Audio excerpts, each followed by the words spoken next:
Okay, so you have all made your way to Hosko, which is in Hut Space. It's like a temperate, kind of swampy world. It's been covered in factories for centuries, and there's this thick smog and pretty much constant acid rain on this relatively backwater planet in Hut Space. So it's an industrial world. It's overcrowded with workers who basically hurry every day from their hat block to the factory that they work in, and then from the factory to some sort of seedy bar, and then from their home. Nobody's outside. The acid rain is pretty intense. There's special protective gear that people wear most of the time when they're outside, if you can afford it, which most of the hat workers can't. So a lot of running going on in the streets. There's countless cantinas built into all these skyscraping cities, like most Hut planets and Hut cities. Many cities in this galaxy, they just go straight up. And if you go down far enough, particularly on Hut planets, you'll get to the bottom where there's actually just swamps and wildlife and all sorts of crazy shit living at the bottom, but you're somewhere near the top in a cantina. So this is a world in Hut Space, and it's known, like most worlds in Hut Space, as a place that's bountiful for trade opportunities, both honest and less so. Now you have found yourself in a cantina in the Urlu district of Hosko, this shady little place called Mern's. It's busy now after the evening shift has ended, and it's full of various workers from the countless factories. There's a section of the bar for Weequay who enjoy this crazy hot temperature and special pheromones that are toxic to most of the people. There's like a booth that's been cut off by a sort of laser grid where a bunch of Gand are sitting drinking in their toxic fumes. So all sorts of aliens all over the place in special little areas. And there's this thumping electronic beat that's playing loud. The heat in this place is oppressive, and there's this thick smoke from death sticks and various alien hookahs all over the place. And sweat beads your brow, and you sit and enjoy a drink that you could barely afford, trying to look successful enough to find some work. And that's where we start.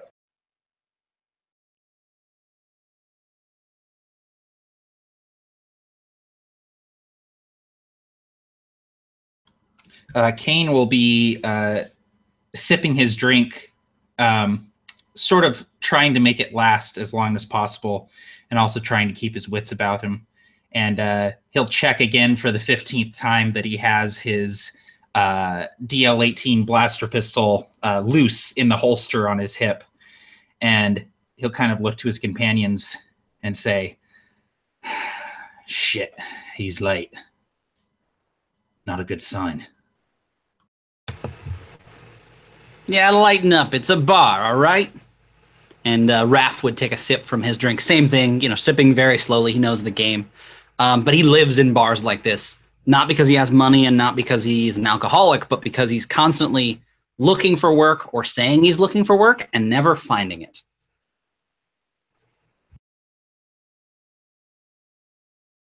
Yeah, the contact is over an hour late at this stage. You know him as Slate, a Quarren, which are the sort of squid-faced aliens. He's no contact of yours. You've traded with him a few times. And he basically told you that there was a pretty lucrative trade deal that he was going to provide you with, but he's definitely late at this stage. Most of the patrons of the bar are kind of ignoring you. There's a couple of every now and then that will look over and maybe whisper to another person, but that's pretty common in these kind of bars. Although, with the various problems that you've accrued over your life, I'm sure every single glance is sending a shiver of fear down you.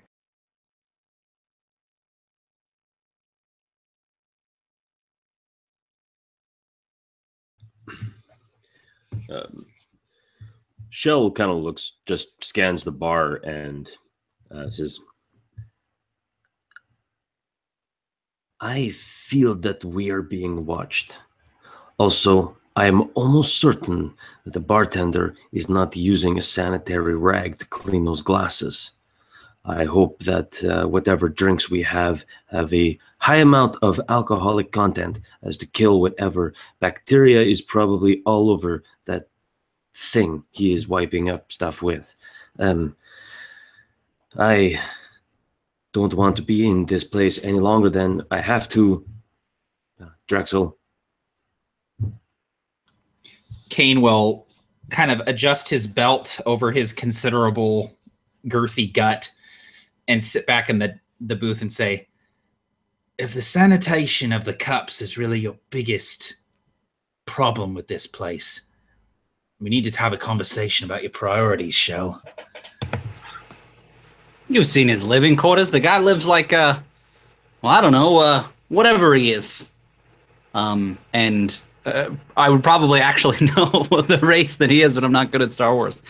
But I would be pointing out, yeah, that he is, you know, we know he's very tidy, and similar to the way that Raph is very at home in a place like this, Shell seems very much the opposite, sticking out like a sore thumb for that reason.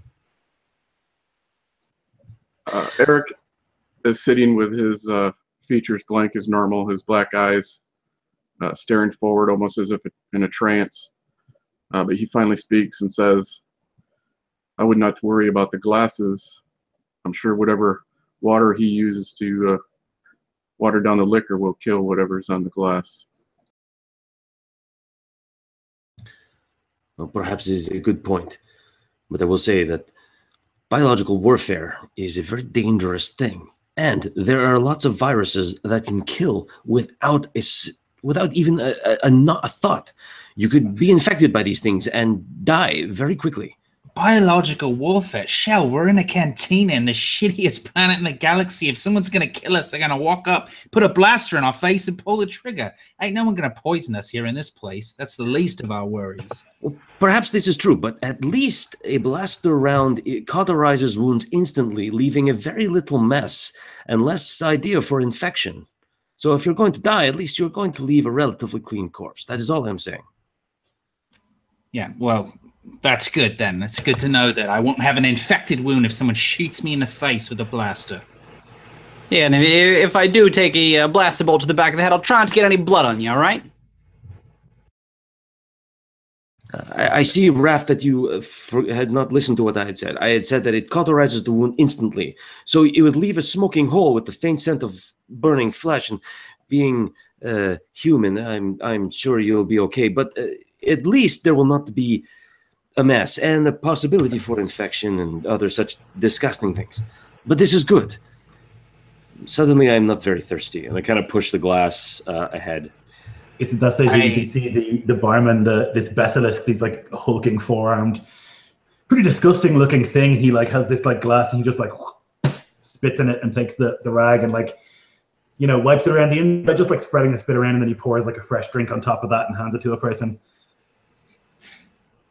I sort of take the drink that Shell is giving up and pour it into my own glass and take a bigger swig of it and say, 15 minutes. We give Slate 15 more minutes, and then we get out of here. I'm starting to get a bad feeling about this.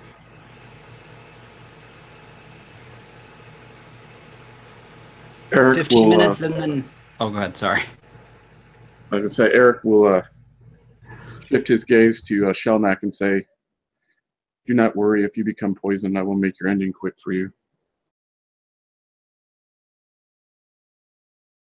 There, see? Nothing to worry about. Eric's got your back. I feel so at ease and safe. Thank you. Thank you, Eric. So at this stage, I would like you guys to roll Destiny, which is you roll a force die, and we're going to figure out what happens.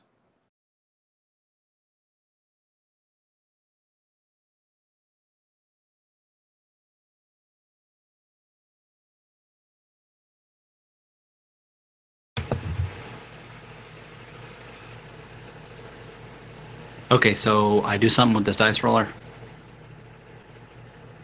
So you can click the arrows to add dice to your pool, and then you hit the blue roll button. So just one of these white ones. Yeah. All right, and don't hit clear, right, Lloyd? Reset is what we want. No clear. Yeah, reset. Okay, all right. Clear. Reset's what we want. Okay. All right, Okay, cool. so we got 1, 2. Man, you guys killed it. Yeah, you kept adding them, and I'm like, whoa, I guess we just got a ton of them. So we got 2, 3, 4, 5. Yep, He shows up with a bag of money for us. Yeah. Well done, guys. You won. Yep, so that's our Destiny pool. If you remember how this works, you can use those at various times for kind of like fate point reasons, or to like add nice things to your dice. Yeah, so there's, I'm going to also covertly roll me a percentile here, okay? For no reason whatsoever, don't worry about it. Yeah, so you can see there's a bunch of people around the bar. Occasionally they will look in your direction. But you can see that most of them are looking, you know, from table to table, kind of like taking people in and like sizing everybody up. Doesn't seem to be anything particularly noticeable, although, again, your paranoia sets in. But at that stage, that, you know, the door opens for a second, you can hear the whoosh of the heavy rain, and like dressed in this like big heavy cloak, pulls it down, is Slate, the Quarren. He like looks briefly around the bar before laying eyes on you and comes over and sits. Drexel. Slate. Well, you know, traffic. Right, traffic, of course. That's most definitely the reason why you were late. Look, can we make this quick here? My friend's here getting a bit jumpy, having to sit around waiting for you. Friend Drexel, there's no need to be rude about this. Let's have a drink and we can have a chat and I can show you what I have for you. It's a very lucrative offer. Lucrative? Lucrative like the last one or lucrative like the one before that? Friend Kane, please. I'm not responsible for what happens to you when you take my goods. That is entirely your own doing. If you are unfortunate at being searched, that is not my doing. I am not an Imperial trooper. No, I guess you won't. All right. And I'll kind of like motion to the bartender. What are you drinking, Slate?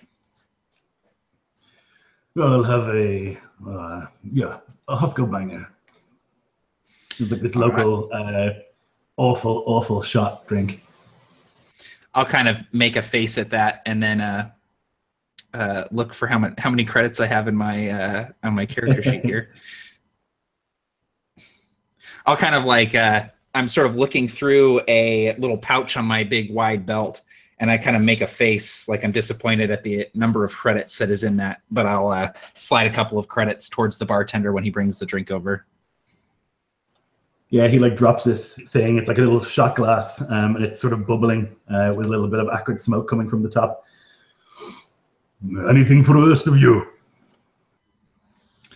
I think I'm good with what I've got here. And Very good. Raph would hold his drink up as well, like, no, we're all good. So he stomps away. Slate picks up this smoking glass, and you can see like his tentacles run over the top of it. One of them like goes in and like flicks out the flame, and then he like, and you can see his like gross tentacle face like as he like finishes drinking it. He like shakes his head. Never gets old. So here's the deal, Drexel.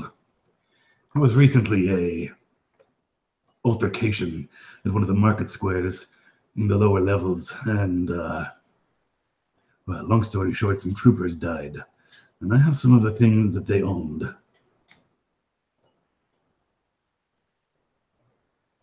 We're talking Imperial Stormtrooper, and my voice will kind of get low. Imperial Stormtroopers? Yes. All right, continue. What I have for you is deal of a lifetime, my friend. I have 2 crates of real spice.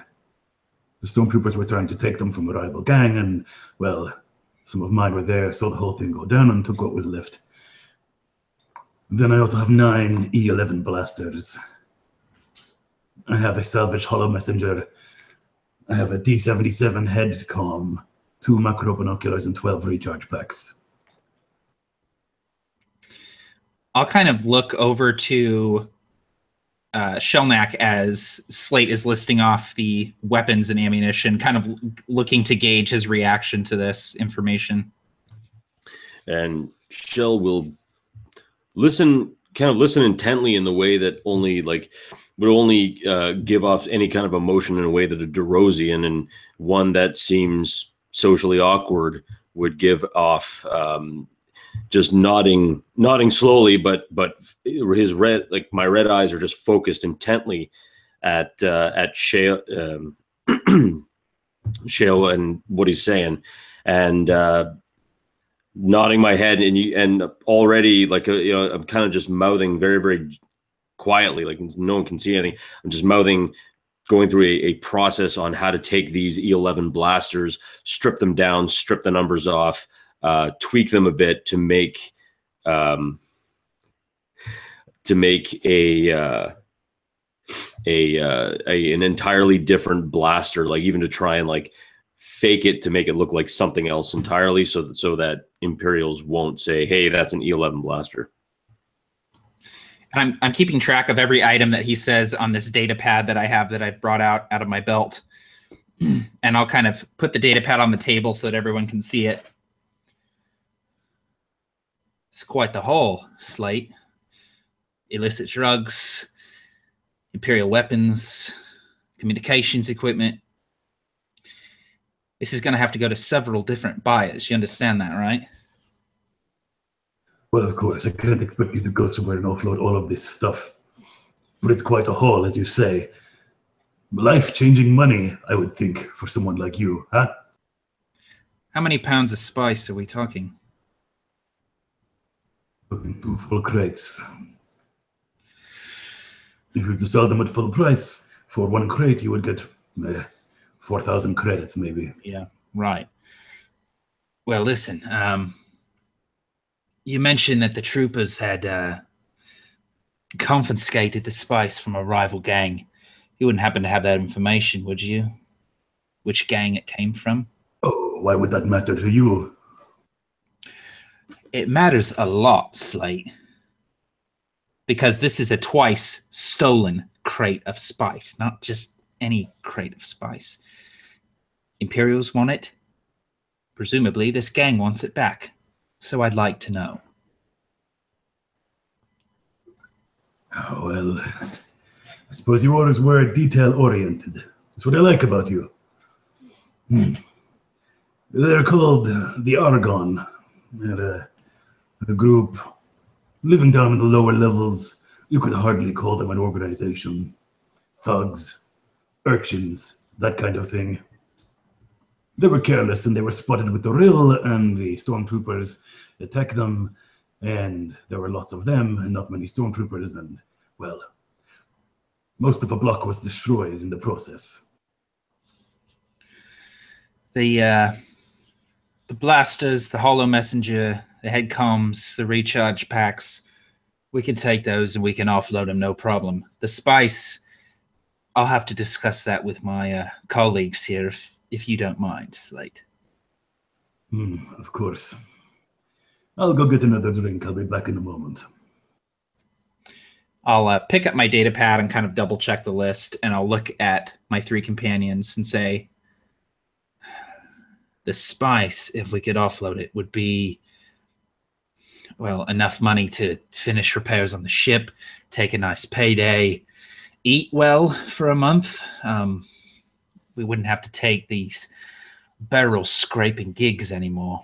However, it's Imperial confiscated goods that came from a violent gang here. So, risk, reward. What are your thoughts, everyone?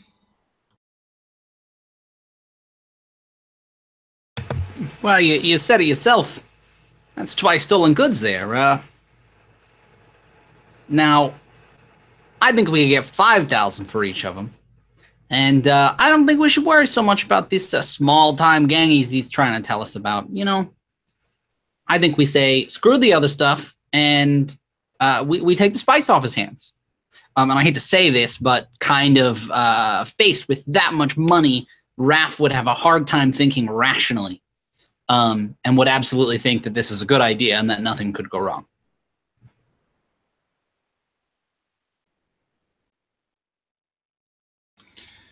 Shell, Eric, what do you think? Well,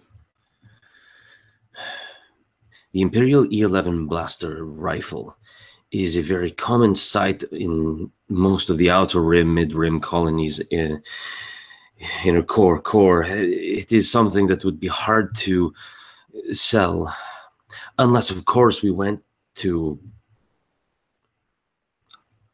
Nalhata. We could sell all of these items for a decent price. Purely 11 blasters. I could tweak them. If they were damaged in any way, I could repair them into be very good shape, perhaps even better. We could probably sell all of that for 3,000, 4,000.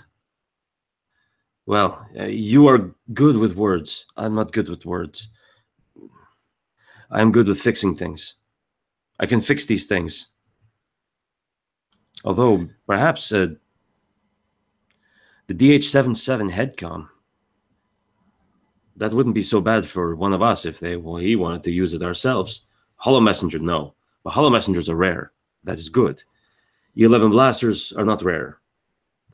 Crates of Rill are very rare. They would make us good money.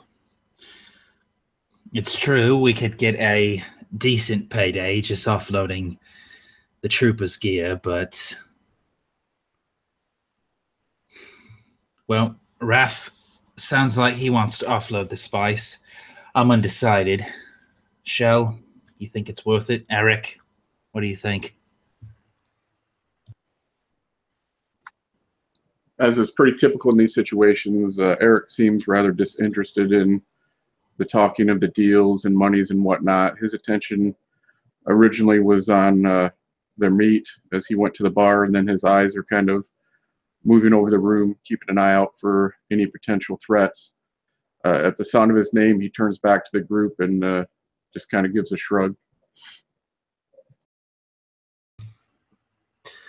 I do feel that it is worth the risk, because if we simply go to Nalhata, providing, and this, I believe, is tantamount to our acceptance of said deal, if these 2 crates of Rill did not come from the huts, or at least from a gang associated with them, if we can try and offload 2 crates of spice with them, that would be good. But if we cannot, then we could find ourselves into very large trouble. Trouble we can deal with. I'd prefer not to get on the bad side of one of the gangs here, though. It's my opinion that, well, we shouldn't look a gift crate dragon in the mouth if we're handed one. We've got 2 crates of spice. Slate's trying to get rid of him. He's shifty, but he's not a traitorous type. I'd say we stand to make a decent payday here. This might be our big break. Lloyd, what would Slate be expecting? In do we have like a normal percentage, or would we kind of work that out with him? Or he hasn't said yet, but generally what would happen is like you go and offload it, and then you pay him a percentage. At least half, if not more, is what he would expect. You would think. Okay. And 4,000 is like the going rate of a crate of one, like That's like if you were buying it or like selling it in ideal circumstances would be 4,500, like to somebody who really wants it and is willing to pay like the market value. So in an ideal situation, you would get 4,500. Then again, okay, selling drugs, people have a pretty good idea that they can just be like, nah, I'll pay you less, or you can try and sell those drugs somewhere else, and now I know you have them. Exactly. So would I know someone in one of these gangs, or could I roll to say I kind of have maybe a lower level contact in potentially a gang here? I think there's like what is it, Underworld I have? Yep, Underworld would be fine if you want a gang on Hosko. Yeah, basically like maybe a gang, potentially the gang that, because the gang that lost the spice is not a gang on this planet, it's a gang on another planet. It is on this planet, yes. Oh, it is on this planet. Okay, yeah. So yes, basically I would be trying to find, I'd be asking my contact, hey, did you guys lose any spice? I have a a contact. I obviously wouldn't tell him we have it. But basically, I was hoping to roll to see if I knew someone in one of the gangs on this world. Sure. Or if I just do. Yep, go ahead and give me an underworld. The difficulty will be 2 purples.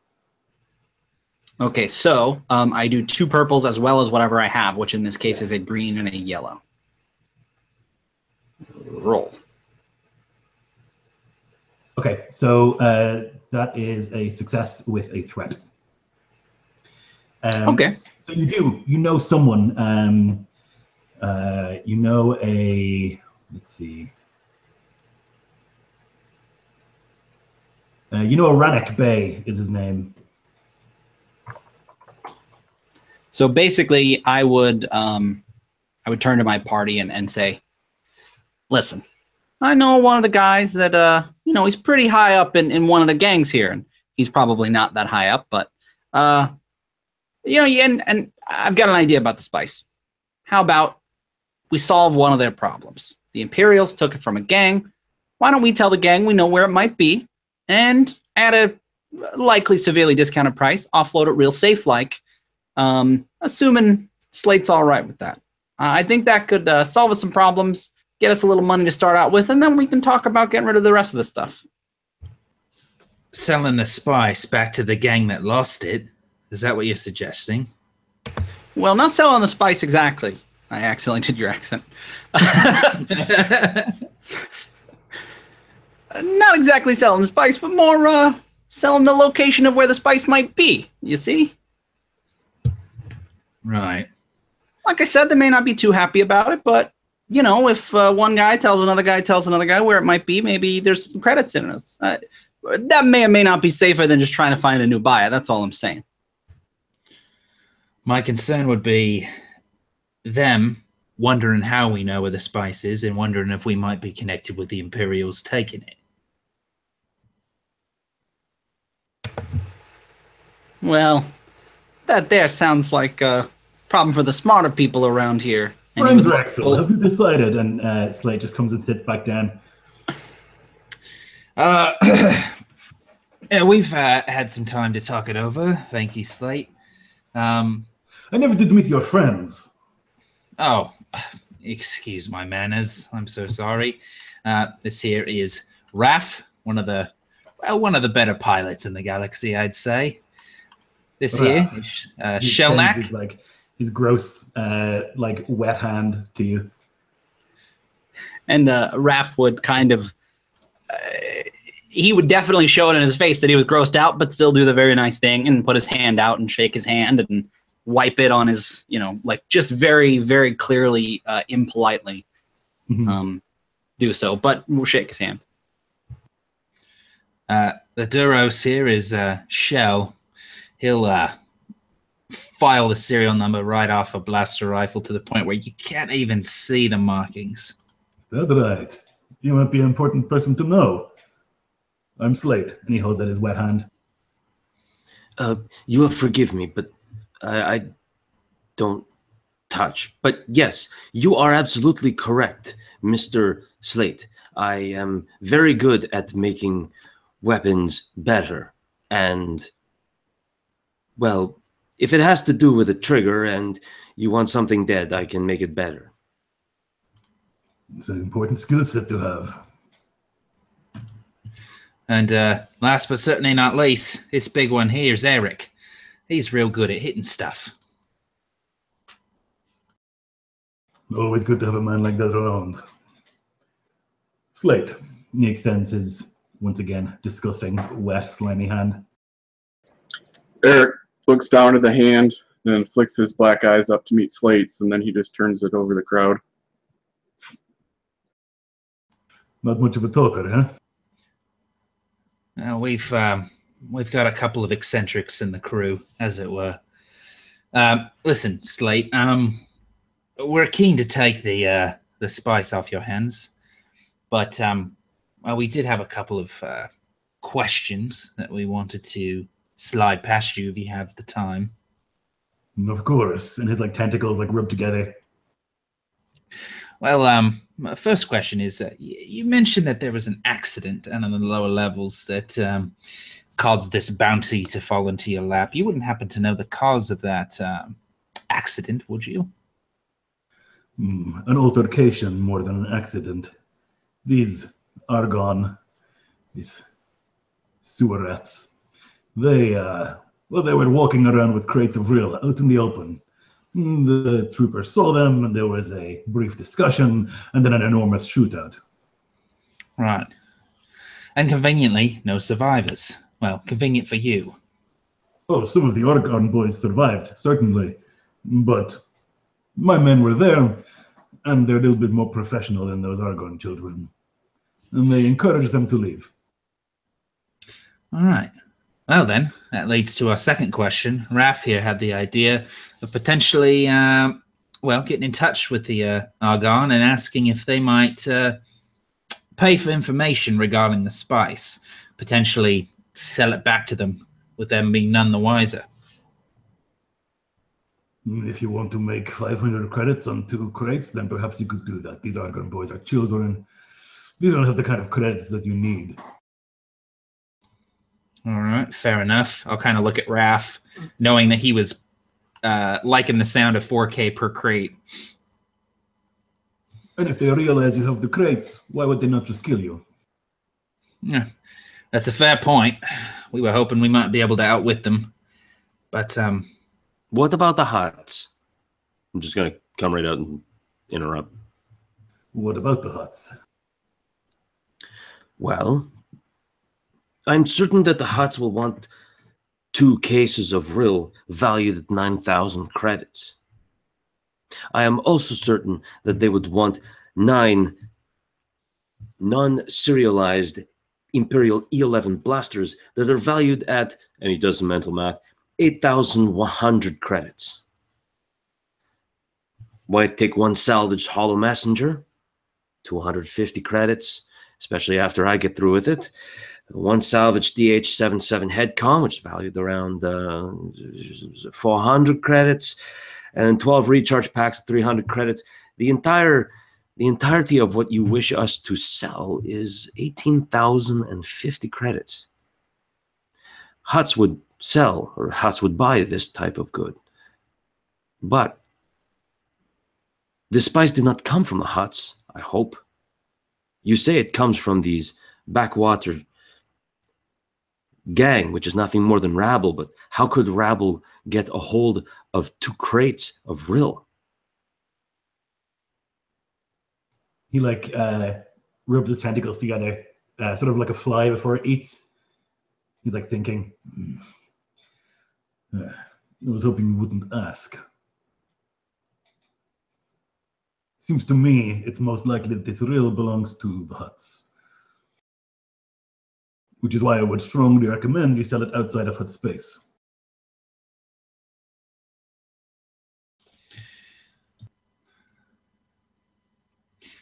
right, so it's hut Rill that was stolen by a gang that was then attempted to be confiscated by the Imperials. So now we're 3 levels deep. Yes, but the person you are selling it to will have no idea. And the credits are good. Listen, Slate. However, oh, please, Shell. May I interject? Yes. What if instead we've got something more valuable than credits? A favor by the huts. We return this Rill to them, explain the situation, say that we found this, but we noticed the hut insignia on it. We could probably fake something, bring it back to the huts, say that this belongs to them and we wish to return it. The huts will be pleased. They may even give us a favor or a job.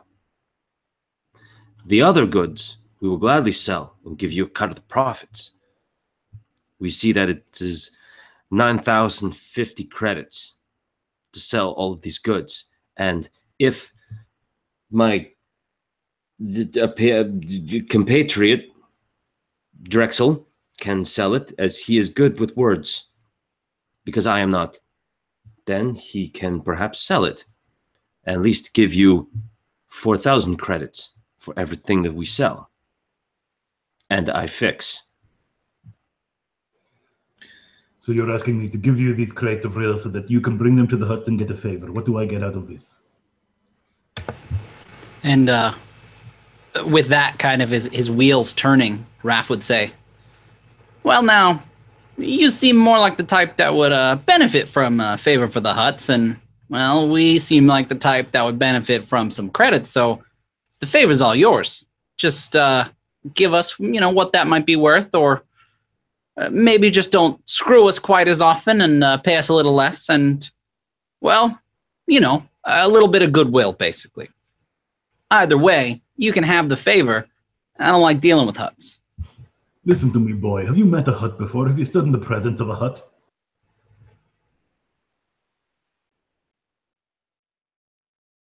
Oh, you're muted, James. Of course, I've got hut friends up and down the street. Up and down the, I don't know, the fairways, the spaceways. He knows what they're called. But he would absolutely be lying. You know, they say that a hut can smell a lie from a mile away. And they say that a hut will look at you and know if you're telling the truth or not. And if I go there and tell him I found these crates and I'm giving them back in the hopes of a favor, he will look at me and he will say no. And he will have me killed. I don't deal in favors, first of all. I did once, never again. I deal in credits. If we're going to take these crates of spice, we're going to get money for them, plain and simple. And I like dealing with huts a little bit less than dealing in favors. So I'm surprised to be saying this, but I'm inclined to agree with our friend Slate here. This is why I like you, friend Rexel. Right. I think if you all give me a day, 2 days, I can scrounge up a buyer. I'm sure of it. The roots of my network grow deep. I'll find someone to take this stuff off our hands. Good. So you will sell them. You will give me 70% of the profit that you make. Hey, no. Now, hang on. You skip the part where we negotiate, Slate, because 70% isn't going to work for us. Your going rate is 50. It was 45 last time. We're not doing 70% finder's fee, especially not with product this hot. And I'm more than happy to do a negotiation roll if you want me to. Yeah, let's do that. It's going to be a red and a purple. Okay. Let me take a quick look at my talents while you do that, because I think I have a thing that'll help me.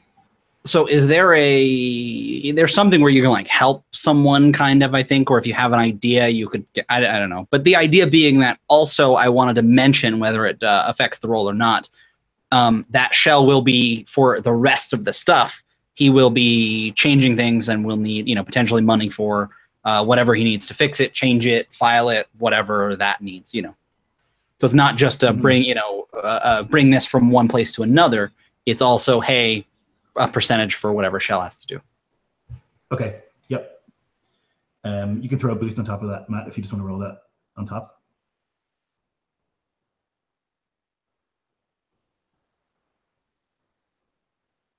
Okay. So that's 3 successes total. Yep. He sits back in the chair, and you can see his tentacles rubbing together, like a miserly old man. And you can see he's thinking about it, and his eyes are up in the air, and he's obviously calculating and thinking. But if I give you no goods, then you have no money. But, all right. Well, you are a friend, and I suppose I could drop it to. I could say 55%. 55. With the going rate being 50, this is going to take a few days of our time. The product it's so hot, it's almost on fire. 55%. Tell you what, if you see to it that our vessel gets refueled so we can make the trek to wherever it is we're going to sell this, 55 works out just fine for us. He like grimaces like. Come on, Slate. How far back do we go? Yes, a long time. Long time. Longer than 55%, I can tell you that much. 55% I pay for your fuel, and you buy me another drink. Yeah. That sounds agreeable to me. A deal. He spits ink onto his hand and extends it to you. And I kind of prepare myself emotionally for what's about to happen, spit into my own hand and put it forward and clasp his. Oh. Spit deal is an ancient tradition, not to be frowned upon. Indeed. You know me to always keep my deals. A man of my word. Which dock are you in? 83. All right. Right down the block. I'll have my people deliver the goods and refuel your ship. Perfect. We'll prepare for our journey. I'll get in touch with a few of my contacts and see where we're going to offload this stuff. He nods and he stands and he says, Raf, Shell, Arik, like he's trying to remember all the names. Drexel. A pleasure. Always a pleasure, Slate. Hey, try to be on time next time. Why don't you get fucked?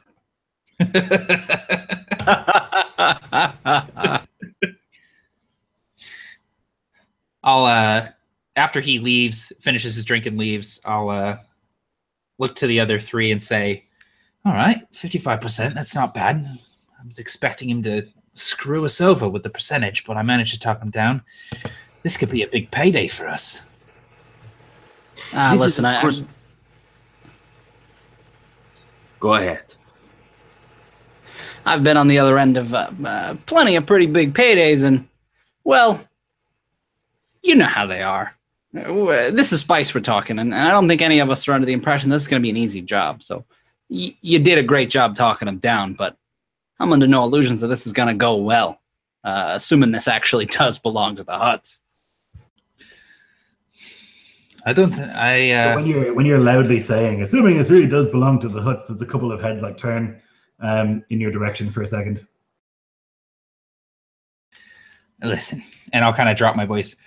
Under no circumstances is this going to go well, but that's why we have a good pilot, someone who knows guns better than I know money, and someone who's just real good at hitting stuff. Listen, we're all good at what we do. This is what we were born to do. So let's do it. Let's have a payday that actually pays. You know me, I'm in. And he would finish his drink and kind of smack the glass on the table. To a payday that pays. This Weequay is walking by and he like lifts the drink and sits down at your table. Slams it down.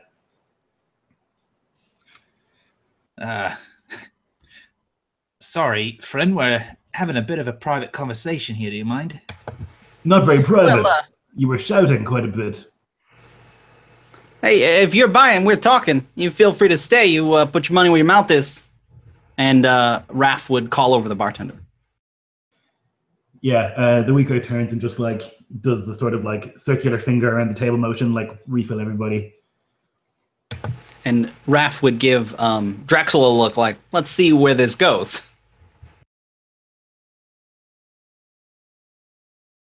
So it seems to me you're having a payday. Congratulations. I'll quickly. Yes, we were able to secure 15 agricultural processors that we are going to move from here to Bothawi, both in space. But, you know, you can never trust those Bothans. Spies and thieves, all of them. But it turns out that we will sell them and make, I think it was 400 credit profit. We're very excited. He like sniffs the air. Can you give me a deception, please, Mike? Difficulty 2. Sure. Why? Lloyd. Yes, sir. Also, from when I was scanning the room, did I, by any chance, notice this guy before? Notice if he was with any others or if he was off by himself?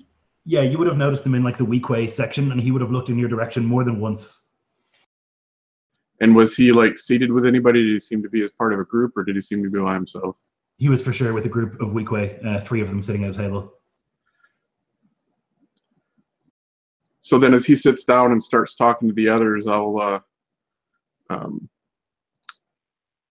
of shift my position so that I can kind of keep them in my peripheral vision, those 3 that were with him, just in case. Sure. Should I flip a destiny, guys? Should I do it? Oh, I didn't look. Did you do particularly poorly? I'd say go for it. What? No, I haven't rolled yet. That's why you got to you do do it it first. first. We've got We've got Destiny to plenty. burn, so go Yeah. for it. We do. Yeah, I'm like, absolutely. So flipping a destiny, and I guess that turns. So it means I get one of these, one of the. Nope, not one of those. One of those. 2 of those. Because I believe it goes. I upgrade one of my. Yeah, that's what I thought. Okay. Well, crap. Agricultural produce for 400 credits, and you're sitting here cheering about it, huh? Well, we're just a meager band here, just trying to make enough money to pay for the fuel for the next jump. You catch my drift? Listen, friend, I'm going to need you to cut this shit real quick. Excuse me. I did not bring my vibro knife. I cannot cut any sort of fecal matter, whether it be from any race, especially not from the Clendoxians. It is true that their fecal matter actually becomes as hard as granite. He like punches the table. Enough of this inane rambling. Raph would get real serious and look at him and say, listen, if you got something to say, if you need something, we're all ears. Otherwise, pay for the drinks and go back over to your buddies. I do have something to say. Seems to me that you made a deal with Slate. And Slate is known, well, for lots of things. But recently, a little something went missing. You're shouting about a payday. Seems a little too convenient to me. Now, it doesn't have to go poorly for you. You can tell me where it is. I will go get it, and there will be no harm done to you or your ship or your families. But if this gets difficult, well, you know. Well, if you know anything, you know that Slate certainly didn't tell us where any of it was. So if you've got a problem, you can talk to him, because I don't know what you're talking about.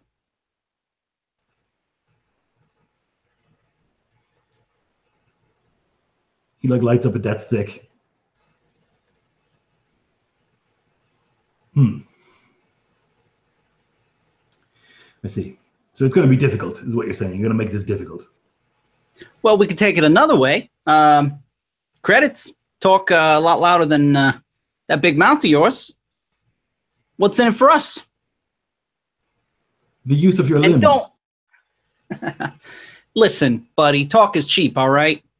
I've got my limbs, and I've heard that enough times to fill a bag back home. So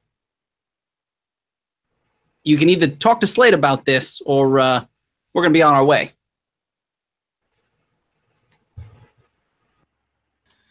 Listen, friend, I don't know what you think you heard, but we're just trying to do a job here.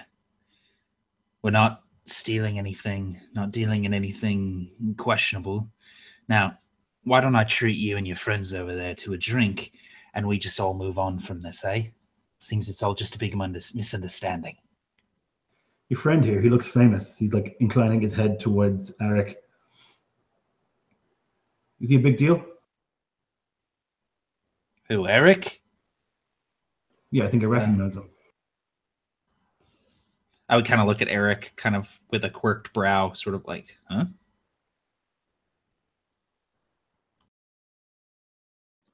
I am no one. No one, huh? Hmm. It's interesting. Really interesting.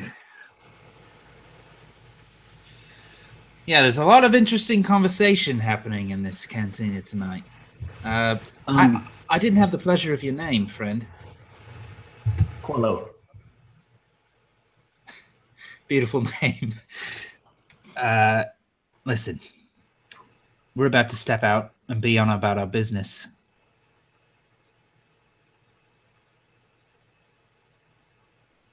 So why don't I just pay for your drink and we can be on our way?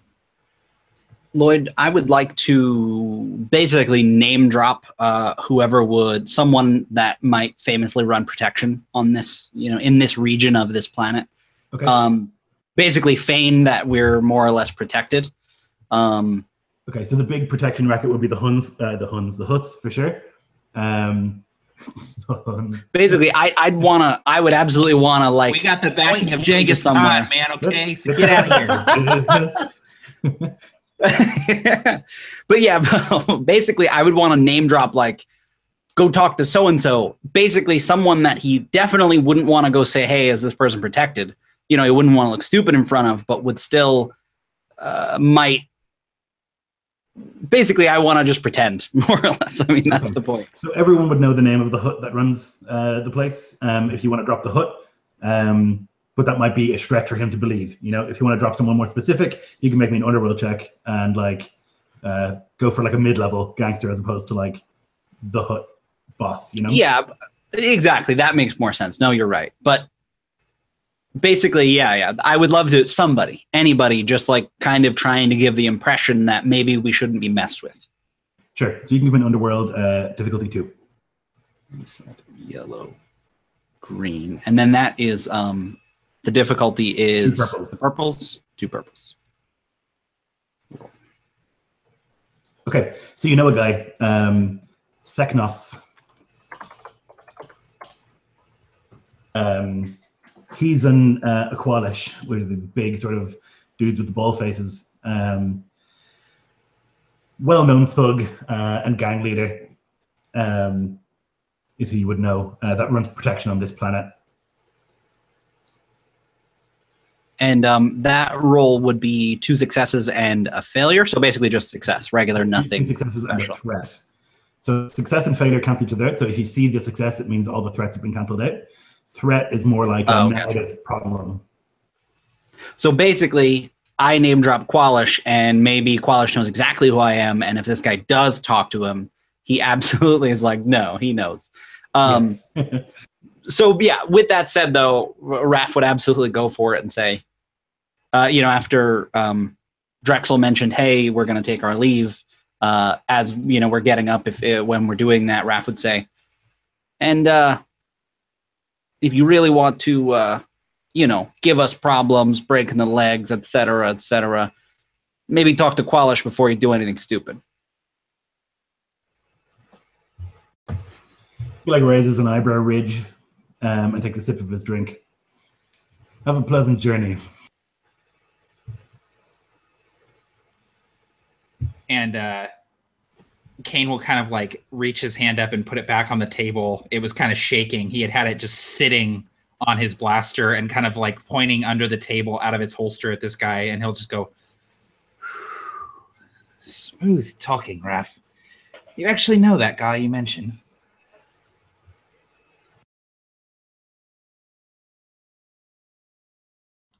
You're muted, Jamesy. It's funny, I hit the button to mute it. Of course! I know him. I know of him. I know him. Right, well, you managed to talk us out of a pretty sticky situation. Let's get the hell out of here and head back to the Vagabond, and I'll get on the comms and see if I can make contact with someone that's willing to offload this stuff. And as I'm getting up and I'm leaving a few credits on the table, I kind of look at Eric and say, what was that all about? He seemed to know you. I just kind of give one of my penitent shrugs as we get up from the table and my eyes shift to where the guy went and his, presumably if he went to his buddies or not, just keep an eye on them. Where are they in relation to the exit? So they're further into the bar. There's like a, again, there's like sort of a laser barrier that like blocks off the weak-way section because they like live in like crazy hot weather and like toxic fumes. And so like their section is barried off. He goes over and like presses the keypad, it opens for a second and closes, and goes and sits with them. So they're not in your way at all. They're actually further away from the exit. But as he sits down, he like sits down with his friends and he kind of points in the direction of you guys. So then I'll add and say, perhaps he's mistaken me for another of my kind. In any event, I will not be surprised if we see them again. I kind of let my gaze rest on Eric for a little bit longer and then kind of nod slowly. Right. Well, I won't make you talk about anything you don't want to talk about, Eric. But yeah, you're probably right. We need to watch our backs. If they tail us and find out where we're at, well, might have to shoot our way out of here. This conversation is rather wonderful, but can we please get back to the ship? I really would like to decontaminate. Wash up.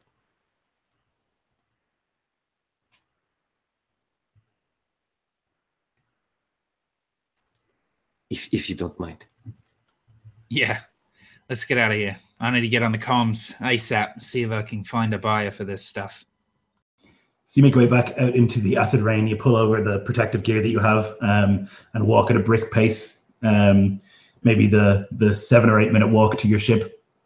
There's like a real bad stench in the air in this city of like melting steel and stone. Just this awful sort of acidic stench before you get to the Vagabond.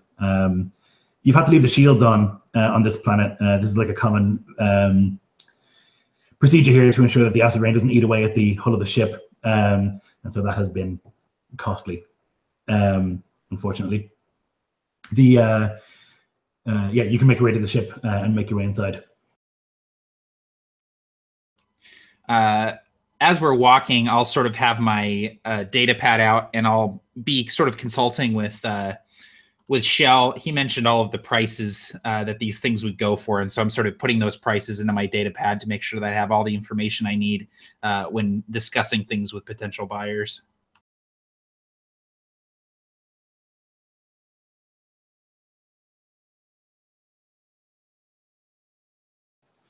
For sure. And you can kind of get an idea of the ideal value, as Shell had said. If you sold everything for like the ultimate market price, would be around 18,000 credits. Now, chances of actually getting that are pretty slim, but that's your top level ultimate. If everything was great and all the merchants were idiots, sort of price.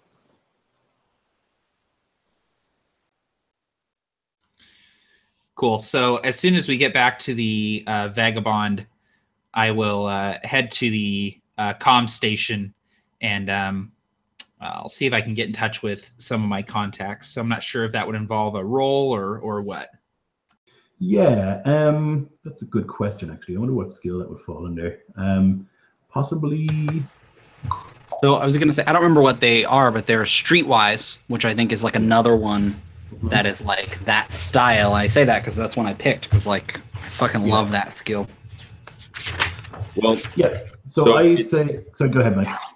I was gonna say, basically, if you're looking for a contact, you could either make a negotiation, kind of. I mean that would be a little bit. I mean that's really for like haggling and buying and selling, or you could definitely use Underworld. Because if we're selling it illegally, then Underworld is probably the best. For sure. I would say Underworld or Outer Rim to like find a person that you might know. Thank you. You know? Well, yeah, and Streetwise specifically is if a character is looking for a merchant who specializes in unsavory goods or illicit services.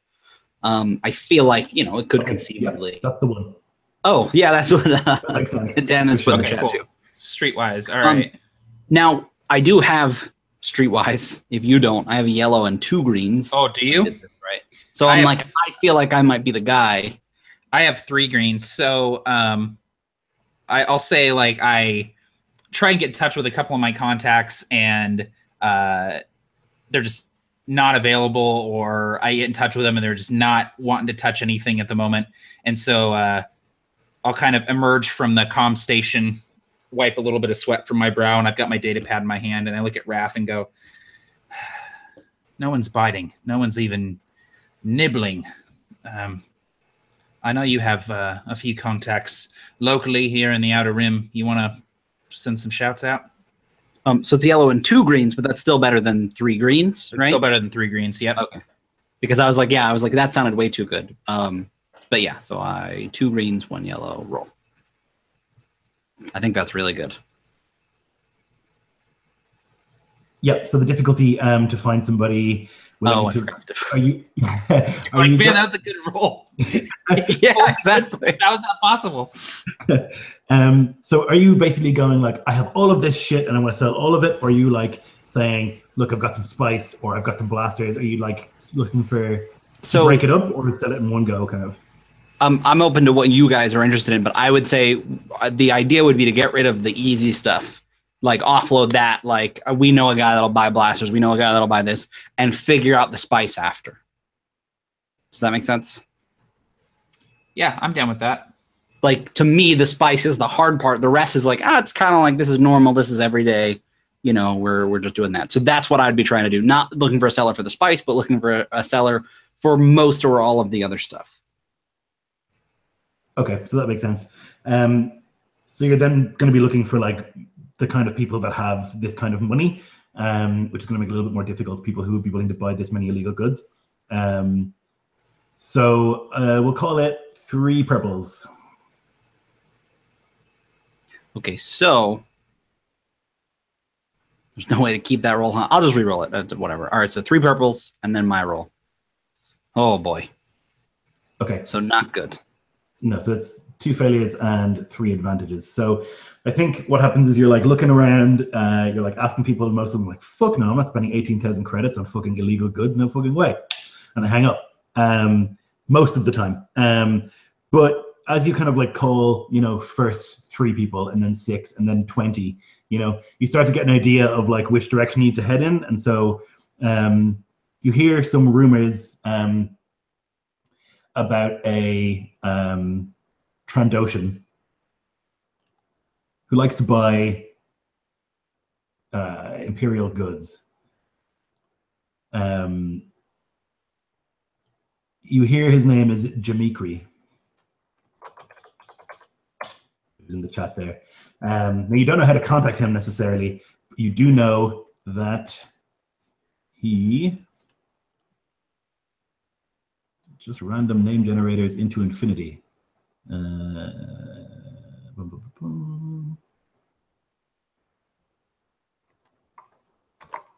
Yeah, so he is on the planet. Oh, I'm just going to generate a random one. Isatar. That's in terms of like systems away, like 2 systems away. If you go, I mean, north and south make no sense in space, but if you're looking at the map, go up from HUD space as opposed to down. Yeah, and we, to some degree, I think Slate agreed to refuel us, hopefully, you know, at least to get to that spot. Does that seem reasonable? So, you know, we wouldn't necessarily have trouble getting there. So if you guys are okay with it, of course, you know, I'd let you know, hey, all of that stuff. I know where a person is. I was like, I didn't have much luck either, but I know where someone is that might be interested in at least some of this stuff. But he's not someone I know, so it's going to be a little difficult to kind of get in. But it's worth a shot. You know, it's this far away, and, you know, we can hopefully get fueled up from Slate, so that won't be a problem. It'll be at least a net 0 trip. I'll kind of pat your shoulder with the edge of my data pad, sort of encouragingly. All right, yeah, that sounds good to me. And no worries about getting in. We flash some E11 blasters and some comm equipment. I'm sure someone interested in Imperial goods will let us in. And hey, maybe he even gives a lead on someone who'd want to buy the spice, eh?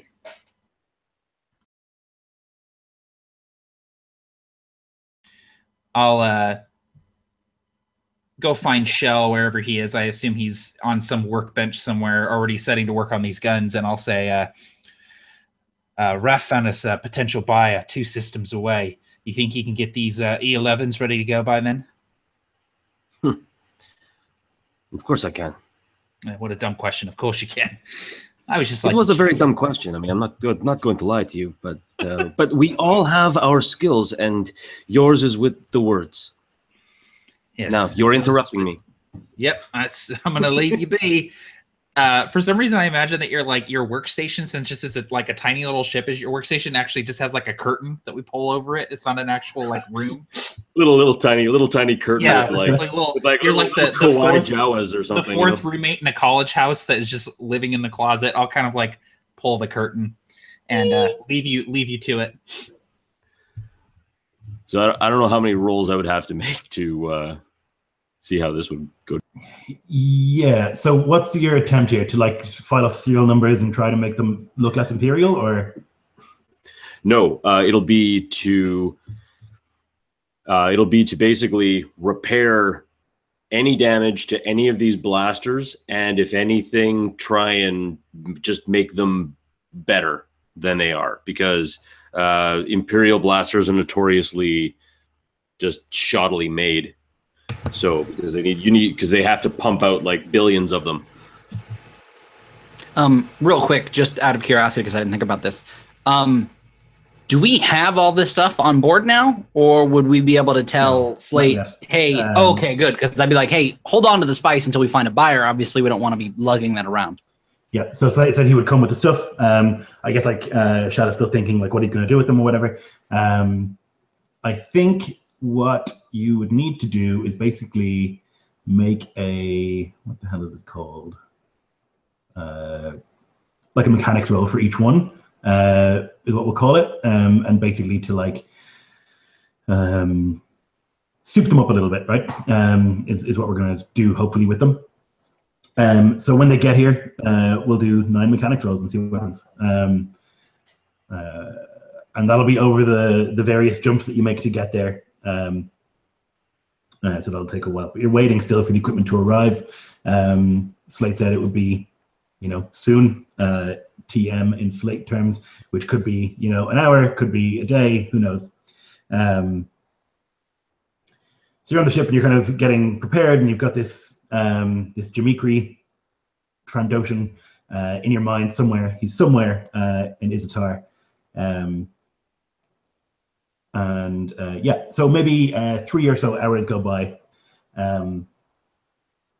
before you can see through like the view screen or whatever on the ship that there are some people outside, some humans. They're standing around in their protective gear, and they've got like a repulsor sled with them with a bunch of crates on it.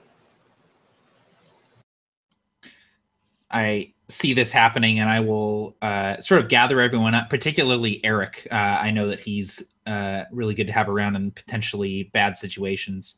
I'll gather everyone up, and I'll sort of lower the gangplank or whatever and meet the people down at the bottom of the ramp.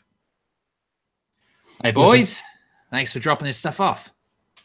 And they're just like obviously exhausted from running in the acid rain with this repulsor sled. Here you go. Quick now. Well, it's a good thing that this ship is built for fast loading and unloading.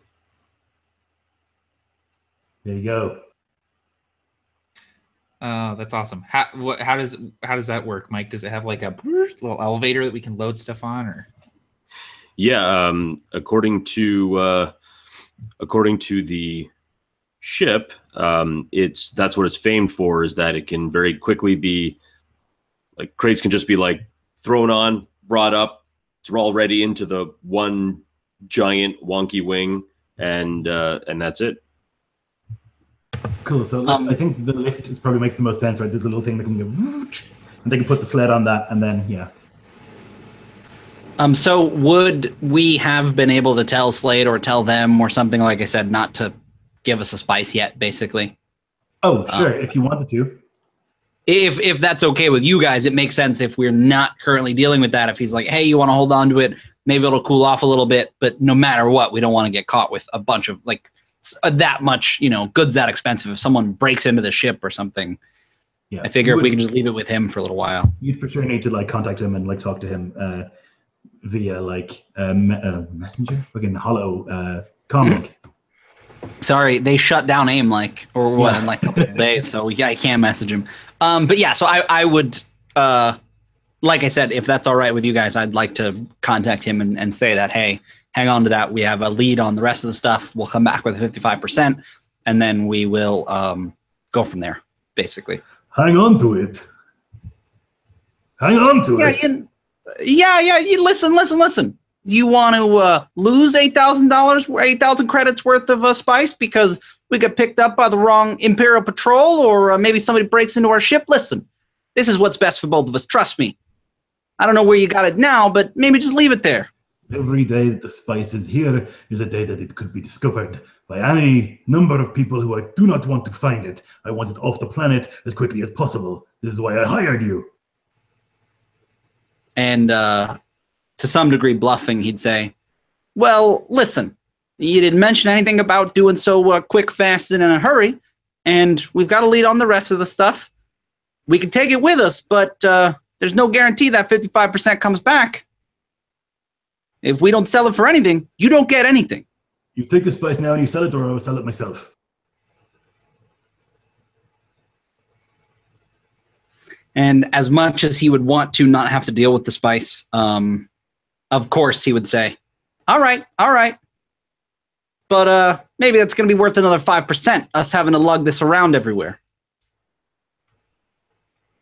And I'll happily roll something else for that. We shook on the deal, 55%. You agreed to take the things and to sell them. We agreed to sell them. No, you did not mention when we had to take them. I figured we could just leave it with you as always. And like I said, not have to lug around so much money worth of stuff just to go up a couple planets. So I'll take it if we have to. That's fine. But, and he would sort of, to some degree, back off on his, trying to renegotiate the deal. There's like a couple of like wet, sort of ragged breaths from the other side of the comm link.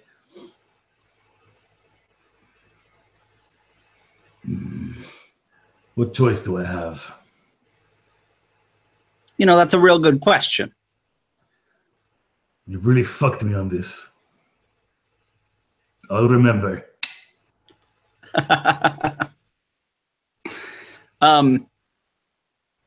Raph wouldn't mention quite how it went down. He would just, I imagine they heard most of the conversation. He wouldn't have done this in secret. But if asked, he would say, yeah, he's going to hang on to him, and we're just going to come back for him. It was all right with that. And Kane's kind of like making sure that all the crates are getting loaded in okay. Really? All right is not the word I would use, but assuming everything goes well, we hand him a couple thousand, 4,000 credits later. Hopefully he's okay with it then. But as well as I do that we got no business lugging around that much money's worth of stuff that is not ours. Thrice stolen, need I remind you? No, I agree with you.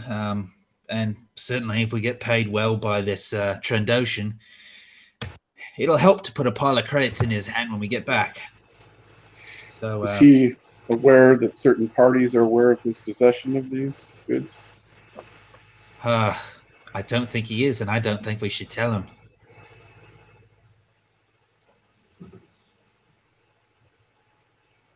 Although we did tell him to go talk to Slate.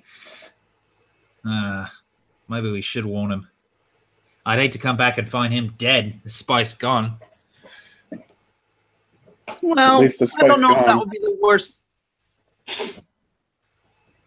Yeah, well, at least the spice gone.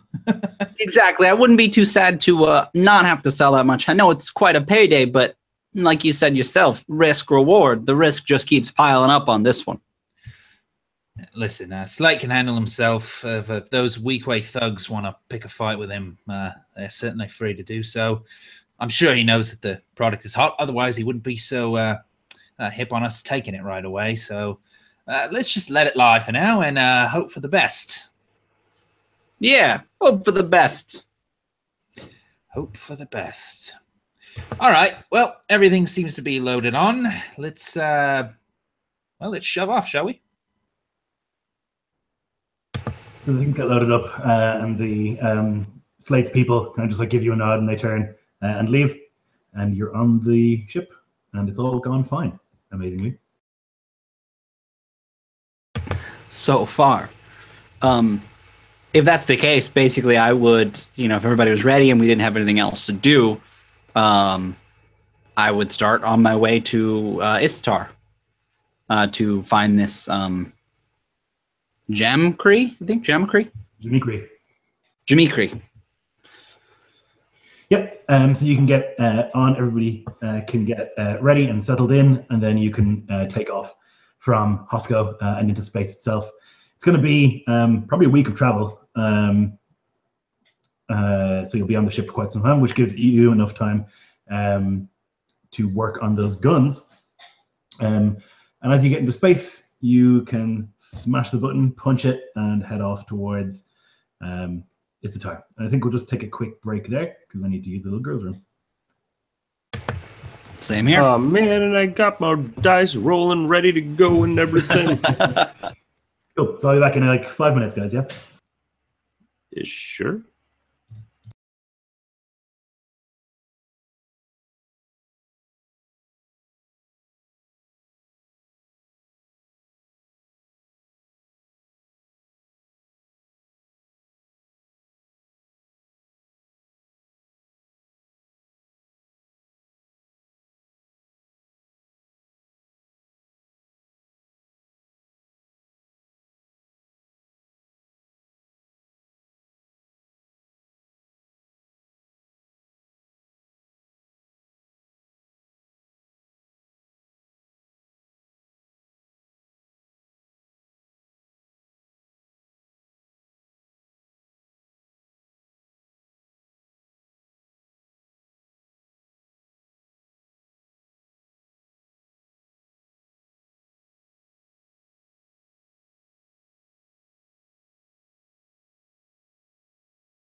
I am back.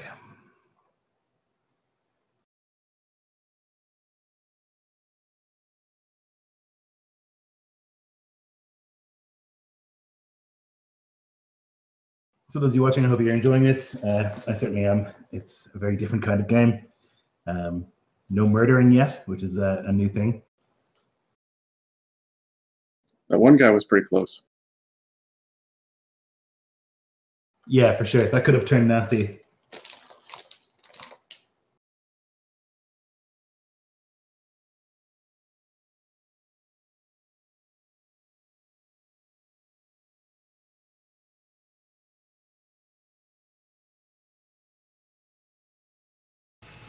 What could have turned nasty?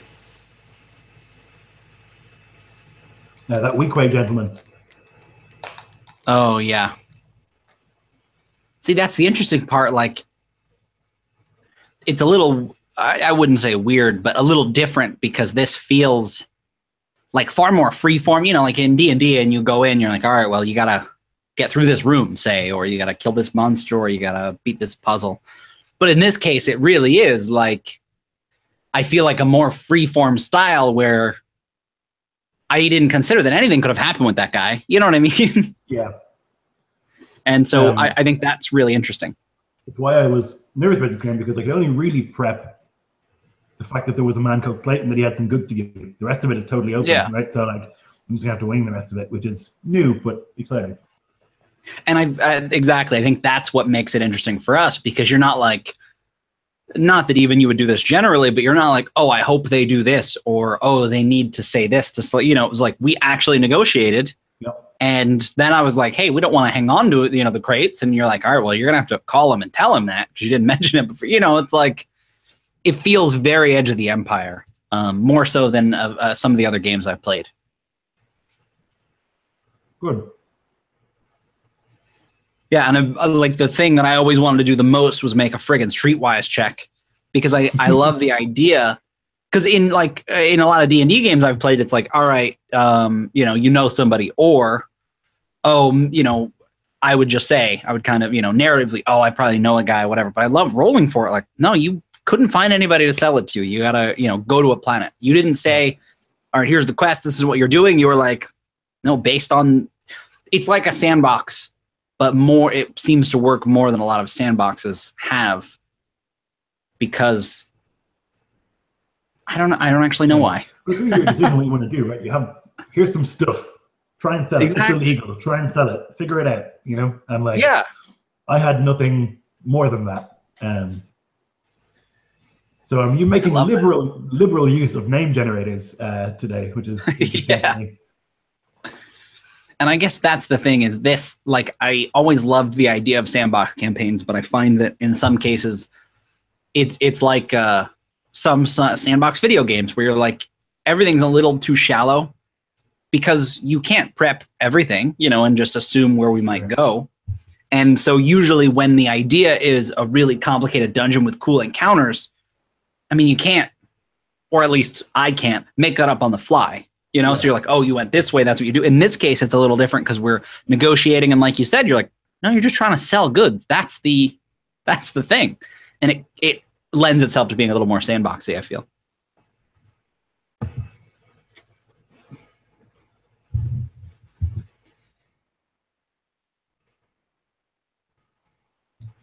I like Sandbox. Sandbox is great. I find it to be one of the most enjoyable types, where it's just, here's the problem, go solve it. Yep. Here's some stuff, go sell it somewhere. Yeah. And then check out the beat. Don't get killed. Well, the DJ revolves it. I haven't played enough Sandbox to really like feel it. But like I said, in some cases, it's like, I have found that if I'm going to play, especially in a one shot, if I'm like, all right, I'm going to sit down for 2 to 4 hours, I want it to just be chock full of cool stuff, which is hard to do with a sandbox, because if we go the opposite way of all the cool stuff, right, you got to make up cool stuff, or you reuse that cool stuff, or, something like that. Yeah, I mean, I feel like a one-shot sandbox doesn't work. It's got a one-shot has to be, it's like a tight script, or like you can have lots of room for fiddling around, but you need to have an idea for a one shot. Well, this is like, here's some shit, go figure it out. I don't know. You guys do it. Exactly. You're like, yeah, we'll get as far as we get, and then next time we play, we'll take off from there. And it just, it gives a little more room to not have to worry about, all right, we're getting to the middle, so we need some, really good rising action. And all right, it's getting to the end, we need something to end on, I agree fully. One shot. I mean, the thing about one shots is that you can have a problem and you can say, hey, this needs to be solved, and you can run it on a not on a total rail system, but you can run it on just enough of a, here's a path, try not to stray from the path, and still have like a bunch of twists and turns and branching, forking paths to get to that area. But in the end, if you eventually come to like an ending, like kind of like a hedge maze with multiple endings, it's entirely possible that in that regard. But still, open world and sandbox are best for campaigns, or in my case, large campaigns with large groups, like West March style. Sure. So you guys have made your way. Well, you're in space, and you're flying as quick as you can, as fast as you can, trying to get to Isatar. Shell, you are in your little tiny workshop that you've carved out here in this in the Vagabond, and you've got these blasters in front of you. They're Imperial standard, so garbage. Basically, you wouldn't use them yourself probably most of the time. They're not garbage, but they're not up to scratch. You wouldn't be proud to put your stamp on them. So we're going to have you make just a whole bunch of rolls and see what happens. Sure. What's the difficulty? So you are trying to basically buff them up and remove the Imperial insignia and stuff, right? Yeah. Well, now here's one thing though, is that I'm probably just gonna, like, not necessarily retcon, but just basically like just get into my head, like, so I know that this Jamikri is a collector of Imperial items, or is he someone who is trying to get Imperial like weaponry and goods? Because if the intent that he is just a collector, then I would not want to screw with them in any way, shape, or form. I would simply want to get them in mint condition so that he likes them. But if he just wants to collect Imperial weapons for whatever nefarious reasons that he has, then that's cool. Then it's like, okay, then I'm going to buff him up. I'm going to make him really powerful as much as I can, pour all the Red Bull in there and just let it, let them go have fun. Sure. So I don't think that you would know necessarily unless you made some checks. I think you'd have to like find out what you know about this guy, because currently, it's a little unclear. You just know that he wants to buy Imperial stuff, but not for what purpose. So you could definitely make an underworld check, or Raph could, either one of you, to try and glean more information about this guy. All right. Well, I will. You know what? I'll start with a quick underworld check to see if I know anything about this individual. Difficulty? It's going to be 3 purples. Okay. I was going to say, I don't think that's bad. Yeah, 2 advantage on the roll. Okay, so it's not success. Any ideas for what that means? I think I would. Oh, I just wanted to throw out that, like, the fact that he mentioned that they're sort of the idea that they're seemingly mass-produced and low quality, it seems unlikely narratively that anyone would really want to collect them because they're kind of a dime a dozen. I don't know if that does anything for you, but I just wanted to throw that out there. That's actually that's a fairly logical assumption. Yeah. Then I would probably go ahead and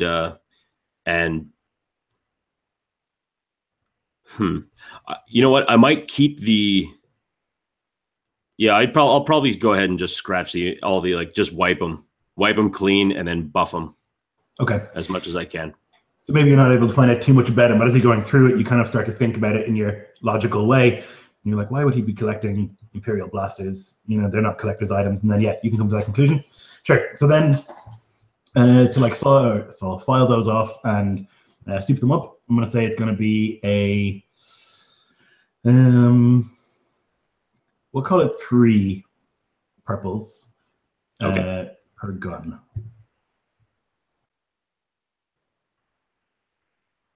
So 3, definitely? Yep, 3. Okay.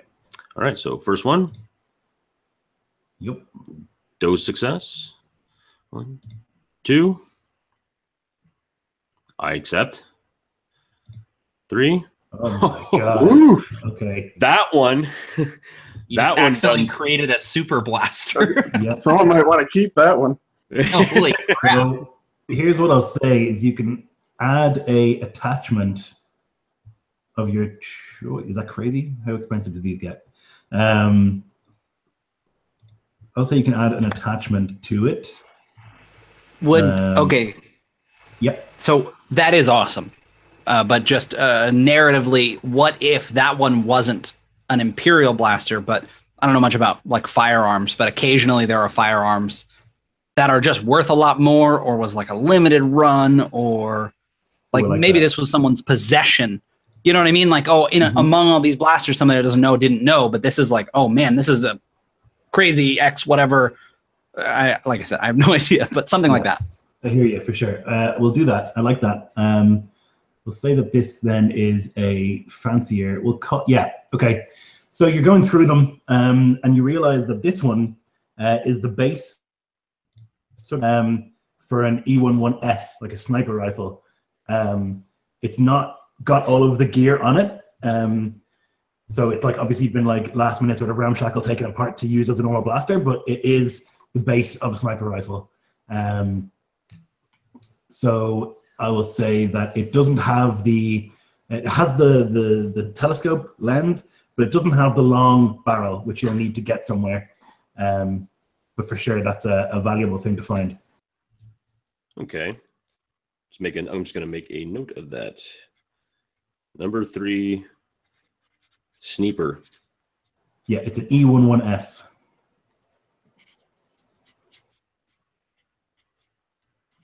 Okay. That's 3.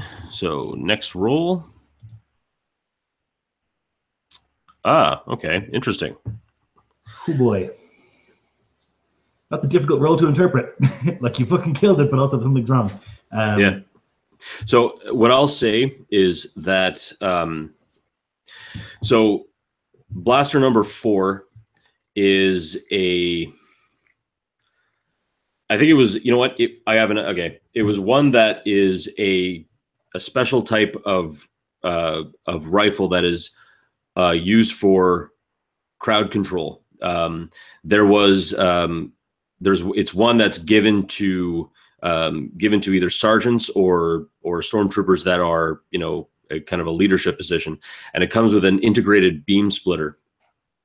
Yeah. And it kind of allows for kind of a wider dispersal, especially in crowds and riots and things like that. However, when I was kind of taking it apart and looking, and I was very impressed by the entire design and everything, I had noticed that the gas canister was empty, and it was a faulty gas canister that had already leaked out. So I would have to replace that gas canister if I wanted to. Yep, that's perfect.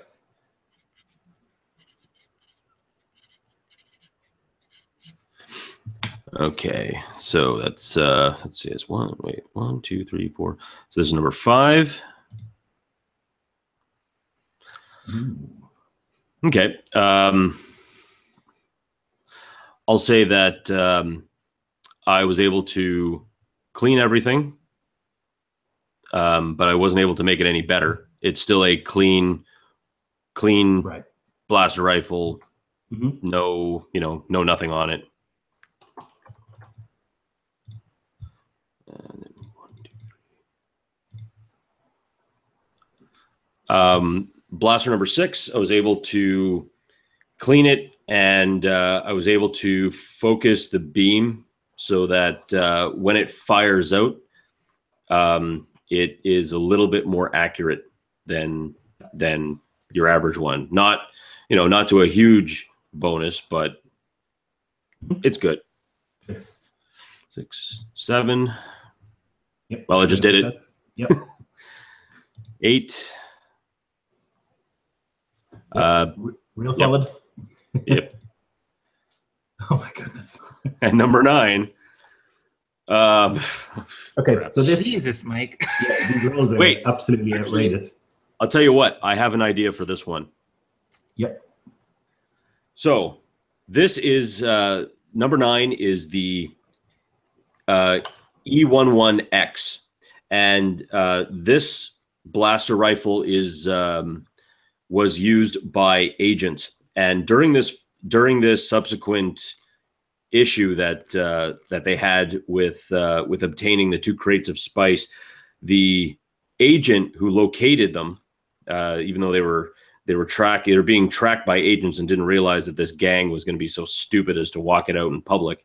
In the ensuing firefight, the agent was killed, and the E11X, what it's able to do is it's actually, the entire thing is collapsible. It is able to fold up into a very small, very easily concealable blaster rifle. So it can just fold up, and when it's ready to be in use, the whole thing unfolds in half into the blaster rifle, and you can fire it. Unfortunately, though, with that threat, due to the sensitive nature of folding an entire rifle in half, the mechanism for the hinge kind of broke, and I'm going to have to try and either fix that or I'm going to have to do something. Yep. So see. Kind of suggested this that might have a tracker on it. I like that, especially if it's an agent's weapon. So it's like a top, it's like an experimental design, whatever. I like that.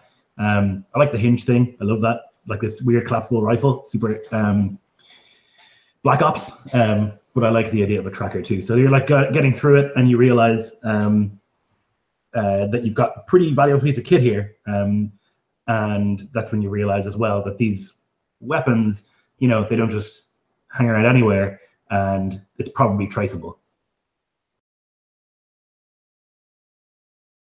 Okay, and that's all of them, right? Perfect. Yes, that's all 9 of them. Absolutely battered that. Well done. Yeah, so you've cleaned all of those guns. They're basically all good to go. Many of them have been significantly improved on your journey. And as you come out of your second jump, let me see. So you've just come out of hut space at the end of your second jump, and you are hailed immediately. And this would sort of be like a light starts blinking, letting us know that someone's trying to contact us. Yes. Yep. So I would immediately, being, I imagine that's something that would happen in the cockpit, depending on where Kane, right? Yeah, Kane was. I would like maybe press a button on the intercom, like, Kane, I need you to come up to the bridge. Someone's hailing us, and well, that's usually your thing. And yeah, go ahead. Kane he'll sort of be back, sort of double checking all of the cargo in the cargo bay with his data pad, and he hears that on the comm, and he'll make his way up to the cockpit, and he actually has to kind of like turn sideways to fit into the cockpit since he's so wide. And he comes in, his whole girth sort of filling the cockpit, and he leans over and says, "All right, yeah, put it through." And Raph would flip a switch and say, "Hello there, you go for Vagabond. Good evening." Starlight Freighter, unidentified. Please send transponder codes immediately.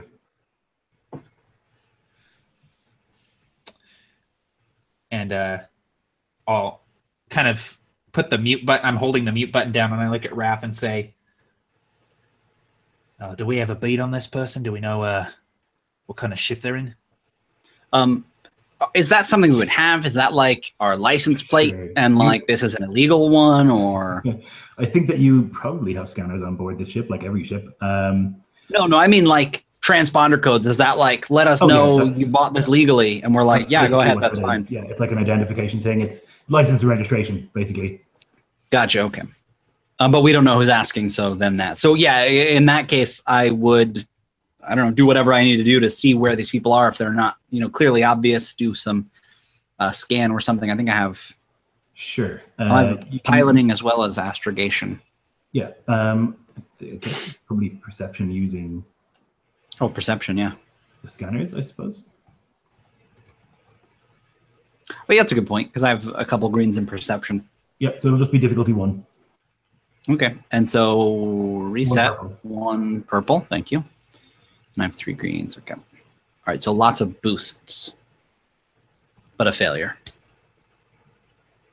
Okay. Why does a failure not come up? Well, gotta it cancel that cancels by- each other out. Yeah.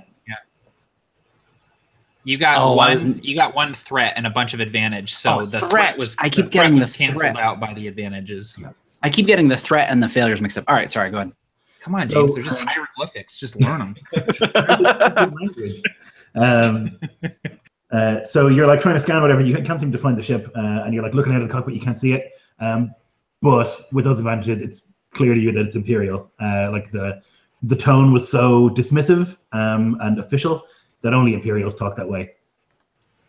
Yeah, so Yeah. this is basically just like a routine check. I would send my transponder codes because we have the ship legally and everything, Were we expecting an Imperial presence where we were going? Well, kind of once you're out of hood space, the rest of space basically tends to be Imperial, right? Even out here, there's patrols and shit like that. And right outside of hood space tends to be a place where they just like, like the way cops sometimes hide behind like billboards and stuff, like so they can't use Yeah. It's like if you're coming out of hood space, there's probably something going on, and so it tends to be Imperial patrols around here. Yeah, like carrying a box full of their guns. Right. Yeah, exactly. So with that, Raph would say, yeah, here you go, and would send the transponder codes, and I guess that's it. Basically, we're just a cargo freighter, so nothing to see here, kind of deal. Do we have any sorts of hidey holes in our ship we could tuck the crates into? I'd like to think so. You probably do, since the business that you're in. I would say you do have some sort of places. Like how secure they are is a different question. But like you definitely like could put them under the floorboards, under the whatever you call them, or like in the air duct or whatever you want to say. Spaceboards. Right. Yeah. Right. So I would just so since we've been journeying for days at this point, I would have taken the time to make sure that the crates were concealed in whatever sort of makeshift thing we have, and I would have thought up a story to go along if we had run into any Imperials. And so I'm not going to offer that up freely, but if they ask any questions, I have something ready to go. Yep. So you get this standby, and then the connection is cut for a moment. It's probably about a minute, but it feels like 100 hours as you like wait and like sweat beads on your forehead.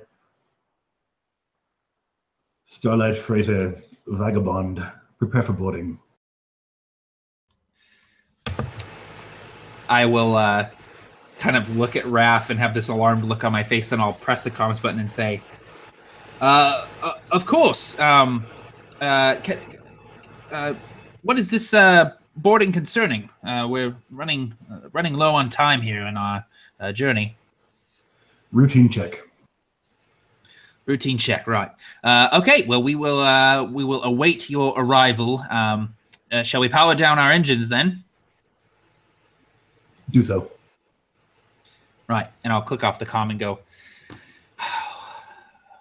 power down the engines, but be ready to tuck and run if we need to. All right, so basically Tuesday. And Raph would power down the engines and, just stay there ready and happy to,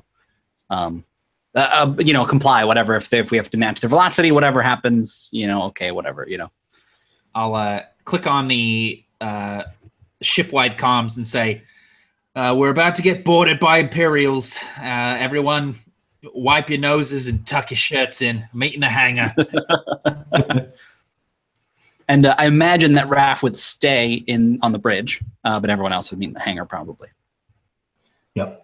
So a couple of minutes go by, and you can see it approach. It's a patrol boat, Imperial, pulls up alongside and attaches like a tube to your airlock, and it depressurizes and whatever, and they make their way across. There's a short man,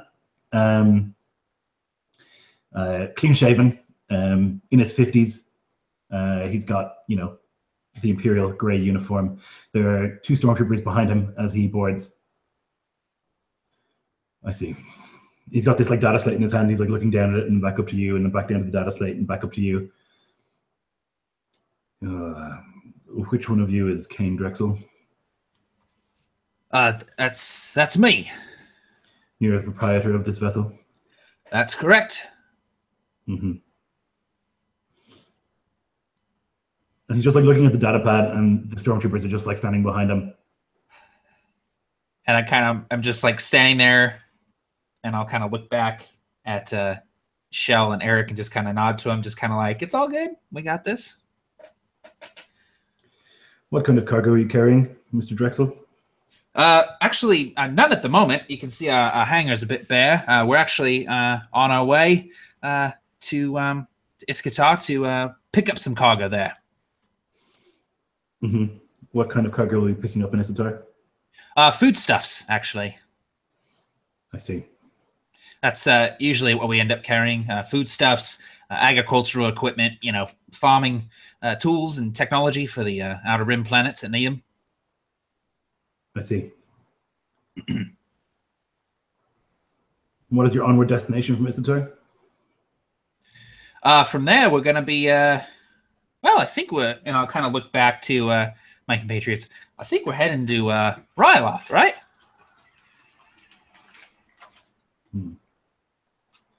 I see. Interesting. Well, we'll be searching your vessel. Of course, yeah, please do. You may Take wait your here time. if you wish. Follow me, he says to the stormtroopers, and they kind of walk. Were you going to say something, Mike? Yeah, I was going to say.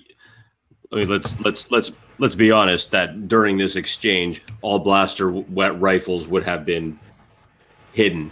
Oh, for sure. Yep. Okay, good. And that transponder turned off. I mean, I would be working like a mad person trying to No question. shut that. Yeah. And with the roles you've been having, it's like for sure a success. Yeah.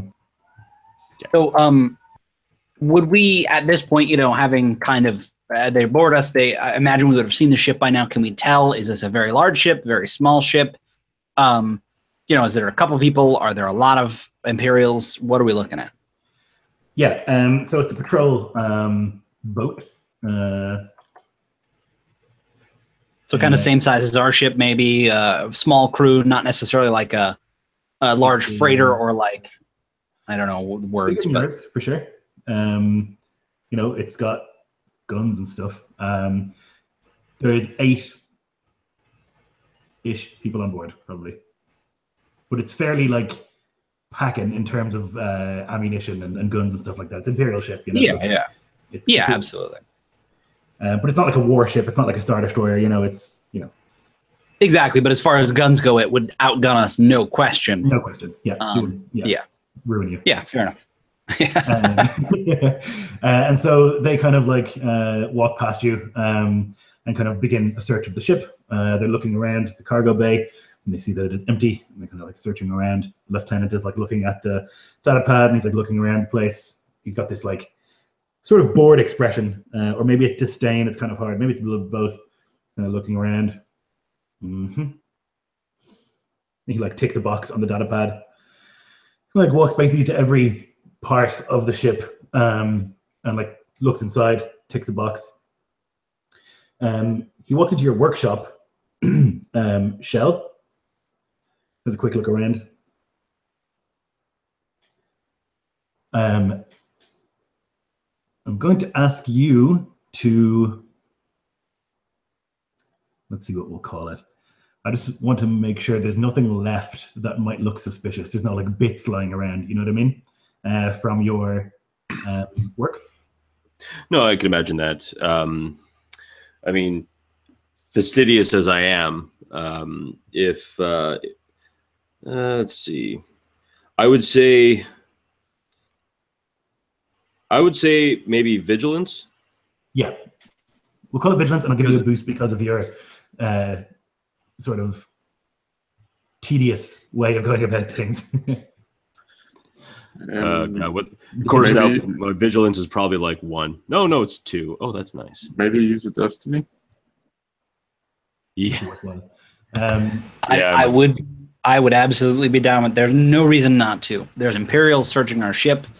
I'd say burn a destiny. We have so much of it. I'll be using one also. So. Oh, actually. Well, no, because I can't use one, and you use one in the same. Can't both use one? No, well, not at the same time. Okay. Well, you said it first, so you can have it. So it'll be 3 purples for your difficulty. So I like the idea of this going well as I like the idea of it going poorly. I also like the idea of him saying, I want to use a point, and you saying, I want to use a point to make sure you can't use a point.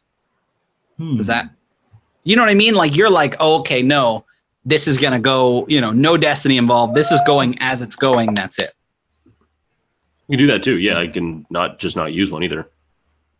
Well, that's what I mean. But what I'm saying is I like the idea of you both spending one.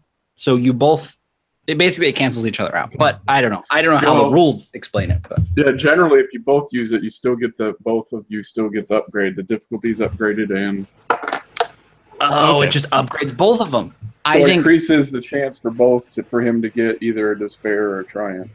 I forgot what it did, but I like that idea because this is kind of a very high stakes situation. If you guys are okay with it, sure. I think that mechanically that you can't though, right? Like somebody uses one, you're not allowed. The other side isn't allowed to use it. That may be the case. That I'm not sure. I thought that you couldn't flip it if it was just freed up the same turn, but if you had a bank of them, but I'm not sure. So okay, I'm not sure. I like the idea that it's high stakes, and so I'll flip one, you flip one. Sounds good. So then it'll be 2 purples and a red, and you'll have your yellow in there. All right. So, whoops. 2 purples, 1 red. And you have your boost as well, right? That is correct. Yeah, I've got basically 1, 1, 1. Okay. A green, a yellow, and a blue. All right. This may go poorly.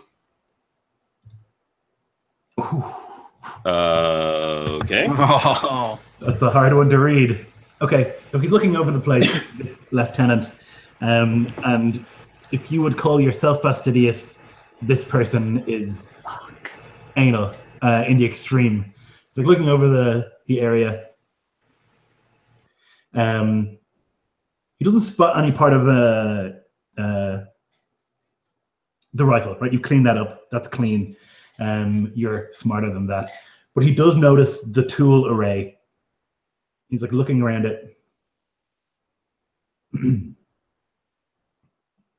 Interesting tools, Derosian.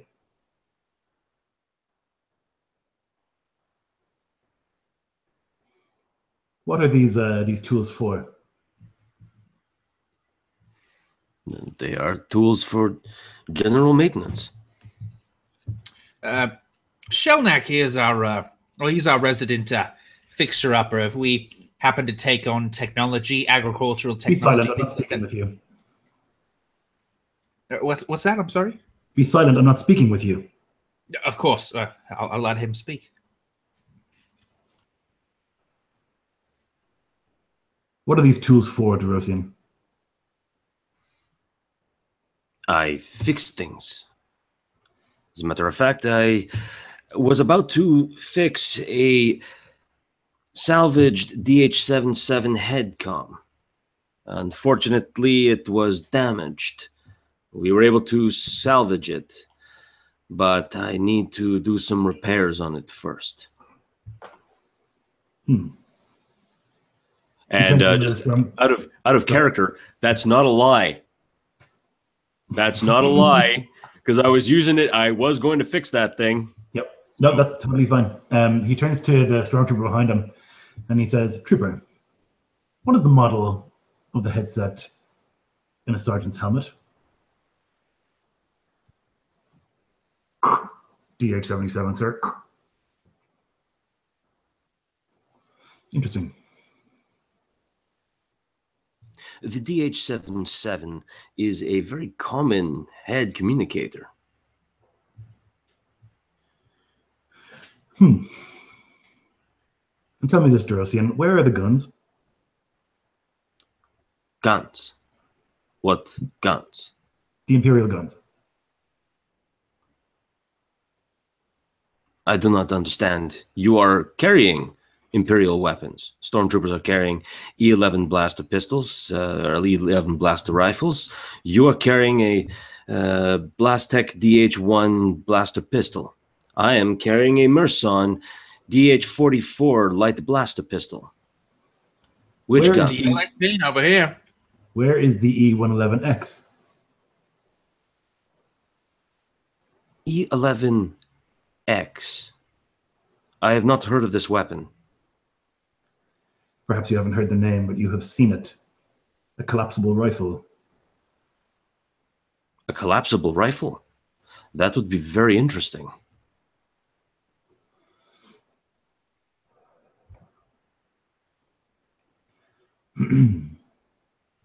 He inclines his head towards the trooper and gives him like a nod, and the trooper is going to step forward and hit you with the butt of his rifle.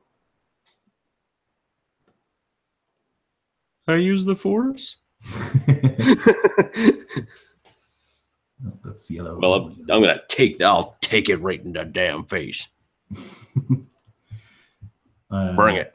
Okay, well, I won't roll then if you're just willing to take it. No, just take it. I'll just take it. He steps forward and goes and hits you with the butt of the rifle. You'll take a damage from that. Listen to me, Durosian.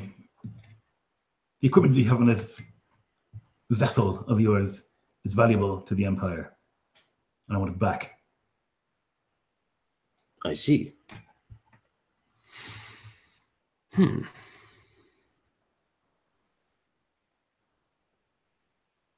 Where is it?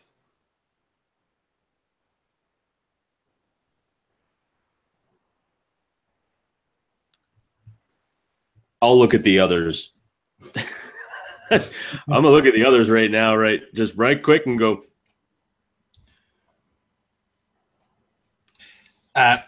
Listen, there seems to be a misunderstanding. And I'm kind of, I have my back to the wall. We don't have any Imperial goods on board. In fact, we would never even dream of carrying Imperial goods. This is a legitimate shipping operation that we have here. And frankly, I'm offended that, and I'll punch the comm and go, and I'll go, Raph, now go! And I'll try to draw out my blaster and get off a shot before it goes south here. Oh my god, okay.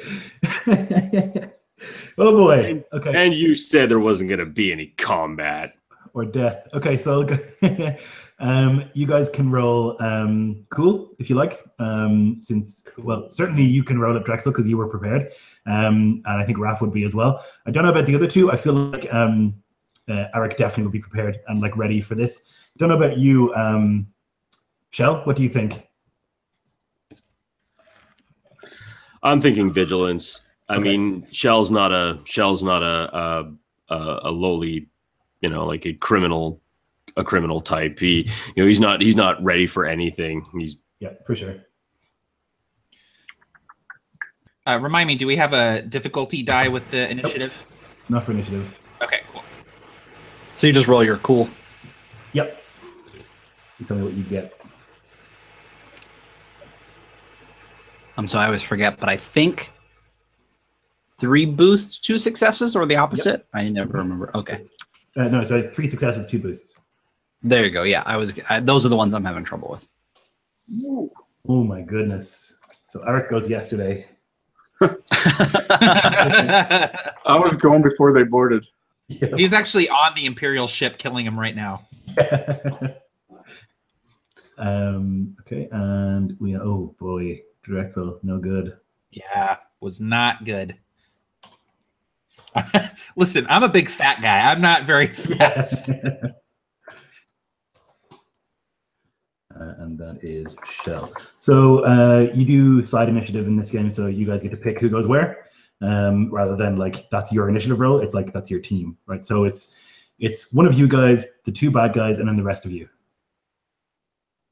Oh, actually, no, sorry. It's two of you, and then the bad guys, and then the other two of you. So it seems to make sense to me. Now, I wouldn't be extremely aware, but I would have been ready, just like he said. I was kind of ready with my hand on the trigger. I would have had a course plotted in and something going, and I would hopefully, I don't know how spaceships work, but press a button and go. So I'd like to think that I would go first and get the hell out of there. Now, granted, they're probably going to just shoot us down. But if they're not expecting us to flee, if they're kind of lazy, maybe we might get out of there. Yeah, but they are on your ship, right? So like if they'll come with you if you go, you know what I mean? That's totally well, yeah. fine. I I want to FTL these guys and bring them with us. Okay. Yep. So that's fine. You're also attached to the other ship via a like a tube that they use to cross from their ship to yours. Now you can just fly away from that, but it might damage your airlock. Potentially. It might tear half the ship off. Who knows, depending on how bad you roll. So what you could do is definitely like disengage that and then go. Or you could just try and go and hope for the best. It's really up to you. But you are attached to that other ship. I think... Oh, fuck. I think that I would go and hope for the best. I knew they were Imperials. And I'd know that, it might... Basically, okay, so I don't know necessarily how space travel works. Is there any chance we get away from the ship? Because that's fine. I mean, if we have to kill 2 stormtroopers and a guy, hopefully we can do that. It's entirely possible. If you jump into hyperspace before, they're not going to be able to follow you, first of all. They don't know where you're going. And if you jumped, but I mean, there's a good chance that you will damage the ship if you do that. So I suppose knowing that it's okay, I would probably disengage it and then as quickly as possible after that jump, hoping that we could still get the jump on them. Because technically, they wouldn't have radioed back yet. The other ship, like I said, those guys are probably sitting in their hammocks eating donuts, waiting for the patrol to come back or whatever, Yeah. So they don't know anything's wrong yet. So I would start that process and then be ready to jump.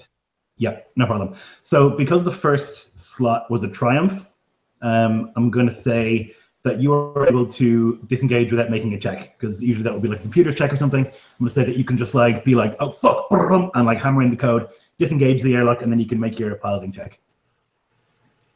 Sounds good. So piloting space, I imagine that makes sense, right? Sorry, it's astrogation, because you need to decide where you're going. Astrogation. Otherwise, you're just going to jump into hyperspace and possibly fly into a moon. Fair enough. All right. So what is the difficulty? So the difficulty, I think, is going to be, so are you determined to go somewhere or just anywhere that's not here? Anywhere that's not here. Knowing it's an Imperial ship, I wouldn't be concerned with where we were going, just not into a moon. Yeah, so then I will say it's 1 purple, but it's going to be 2 setbacks for the stress of the situation that you're in. So 1 purple. And setbacks are black. Gotcha. Yeah. Now you might, as a pilot, have a skill that lets you reduce setbacks, but I'm not sure. Oh, yeah. Let me see. Let me look at my skills.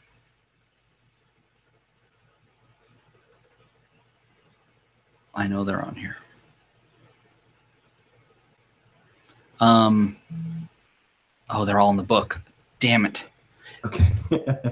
That is yeah, I know. Unfortunate. Well, it makes sense, but I'm like, all right, well, let me just look at it, because I have one called Full Throttle. I looked at them before, but I'm like, I don't remember exactly what they do. But basically, I may just be making this check otherwise. So you have skill jockey. Do you have that one? Yes. That one is a setback for sure. So you'll have 1 setback instead of 2. Okay, so all right, so then I definitely does, but it might be helpful in the situation, so it might be worth looking up. Yeah, exactly. It seemed like all right. So yeah, luckily, obviously, it tells us all the page numbers. Yeah.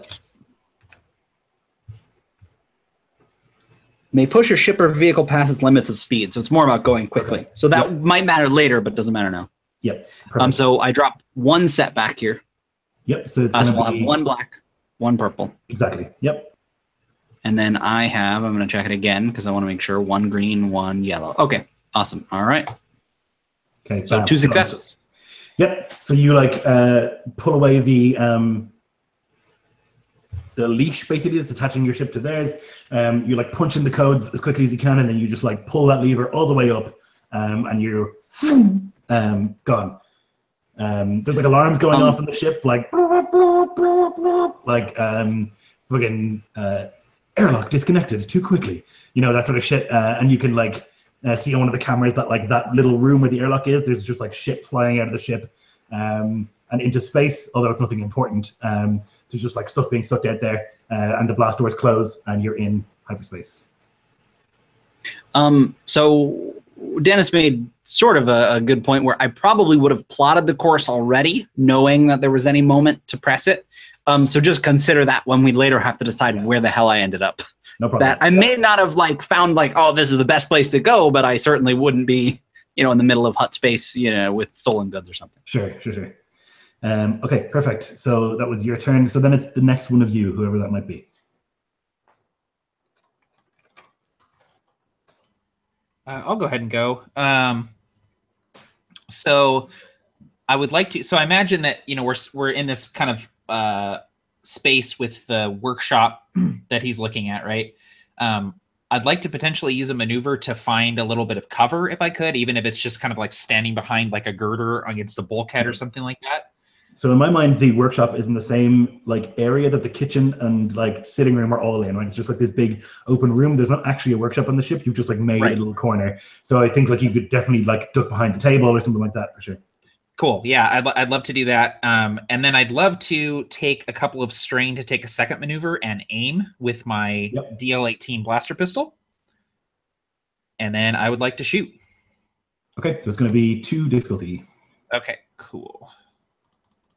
I'm not great at shooting. We'll see how this goes. I'm better at talking. Hey, 1 success. Awesome. So as I punch the comm and I say, let's go. And I feel that familiar sort of lurch forward as we go into hyperspace.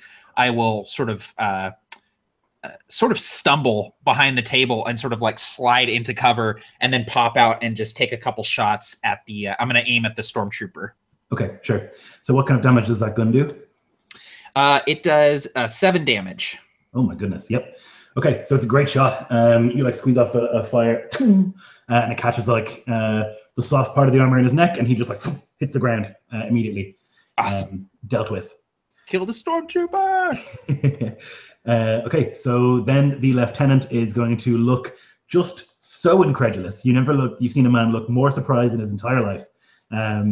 He is just beyond furious at the situation that he's in. And he is going to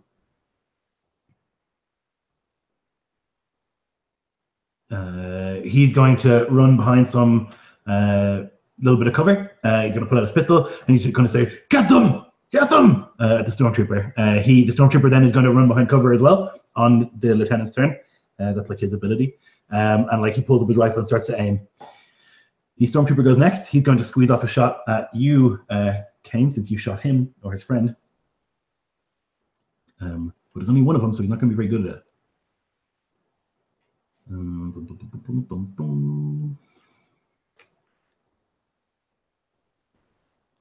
Okay, so it's going to be... I have pressed the wrong dice on this so many times. Okay, here we go. Okay, so it's a hit. Yeah, it's on the wrong side, isn't it? Yes, it's on the wrong side for sure. You want to do it on the right side. I do that every time. 100% every time. Yeah. So he manages to fire off a shot and fires it at you. That is going to be a whopping 9 points of damage, which is resisted by your soak, if you have any. Yeah. Yep, I've got 2 soak, no defense. So I will take 7 wounds then. Yep. That's a damn good hit. I imagine I'm sort of popping out. I'm taking my shot, and then I get hit in the shoulder, and I sort of fall backwards with a grunt as I get hit. It's just occurred to me I didn't factor in that other stormtrooper soak in any way, so he wouldn't be dead. I'm going to say that that's my mistake, but he's still alive because I forgot how this game works. So he has taken some damage, but he's not dead. You shoot him in the shoulder pad instead of in the neck.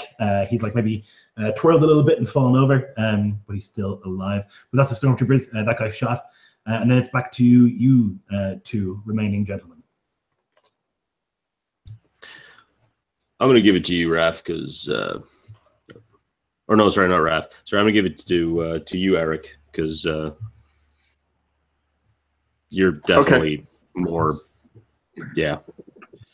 Yeah. So as soon as this kicks off, his hands come shooting from the sleeves of his robes, and long blades snap out from each of the wrist guards that he has as he'll charge the first stormtrooper and attempt to give him an uppercut with a blade through his jaw and up into his brain. Sick. So it's 1 for melee if you're engaged. Okay. 1 purple. Man, right side. Yeah, right, every time. It's like, why is it not working? Did it freeze? What am I doing wrong? I'm so inadequate. Oh, crap. Where did it go? There it is. Okay. I did it again. Okay. So 1 purple.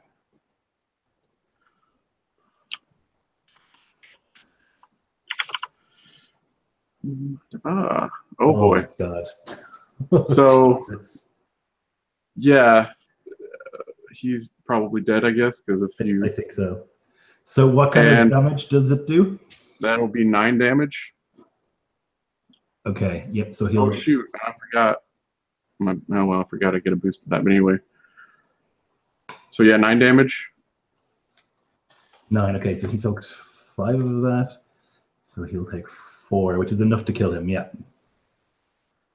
Okay. Yeah. So you rush up to him with like blinding speed, and there's just like a and there's not even a spray of blood. It's obviously all lived in his helmet. And you like pull out the blade, and it begins to like drip down over the white armor. I think with your triumph, we can say that like. Well, how far away is he from the other stormtrooper? Maybe 5 or 6 feet, I would say. So, with that triumph, I could use that to trigger my second attack because the vamp blades are paired. If I could reach him, I don't know how far I had to initially move to reach the first guy. Yep, I think that's within a maneuver. So, yeah, basically, as I charge him, I uppercut him with my left hand, the blade going up into the helmet and his brain, as I spin around to slash at the other one that's hiding behind the table. So I'm going to give you a setback because he is behind cover, and I'm going to use a destiny over here to make it a red instead of a purple.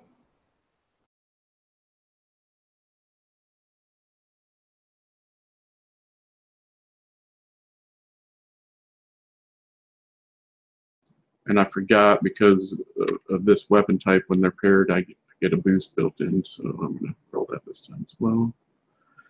So 1 red. So, Ooh. 2 hits, an advantage, Despair. and despair. Ooh, okay. Now, with that advantage, as a martial artist, I can use that to automatically do any of crit on him, any of the easy crits. Okay.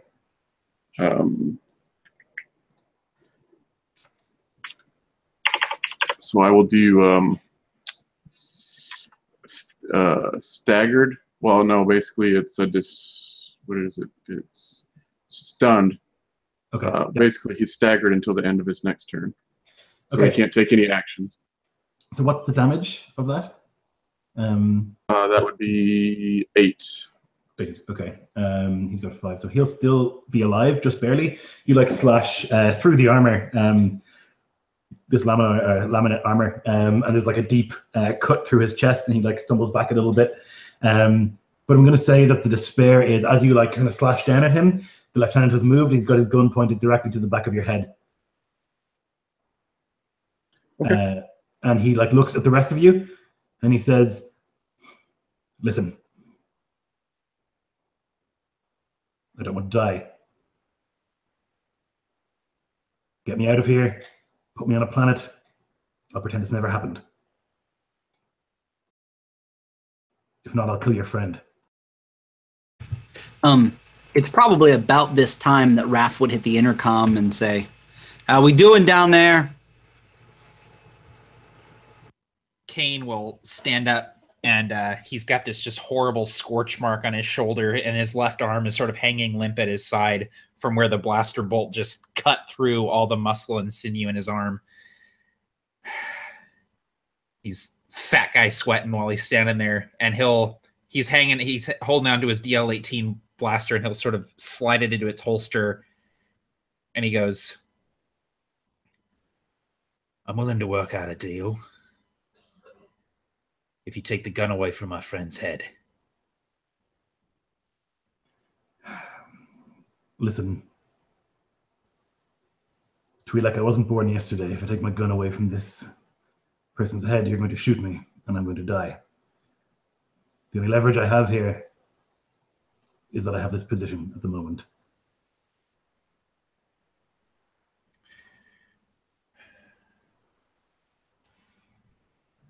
You have my word as a businessman. If you take the gun away from his head, we will not kill you. We will drop you off on a rock with air and gravity, and we'll leave you there. I have no desire to spill any more blood today. All right. If you throw in a comm unit for me to bring with me.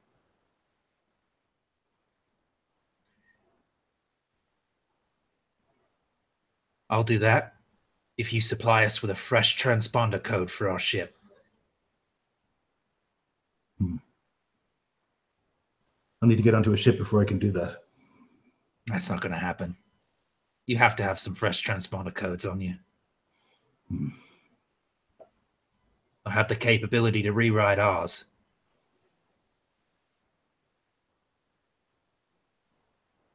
So he's thinking about it, and you can see that he's sweating.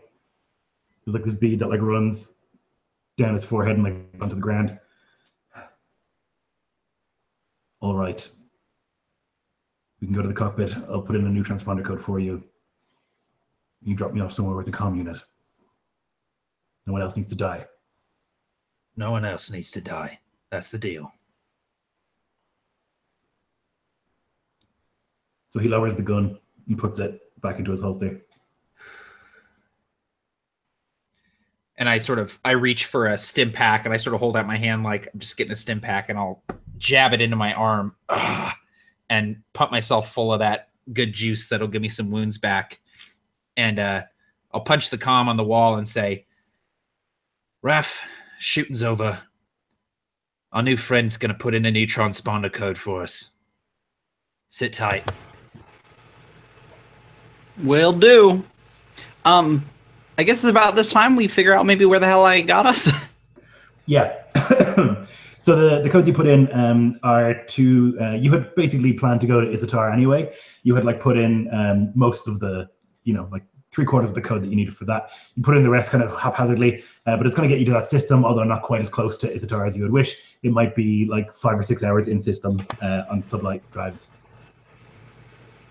Okay, yeah, perfect.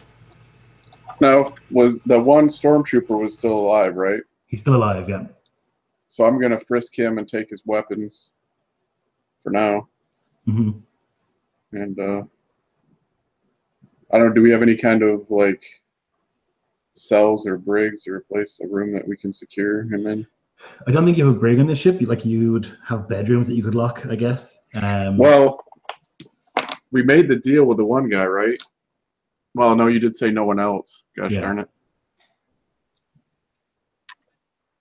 So you'll see Eric look to the stormtrooper, then over to you, Drexel. And, the deal that you had mentioned is for yourself, yes? I'm my man. All right.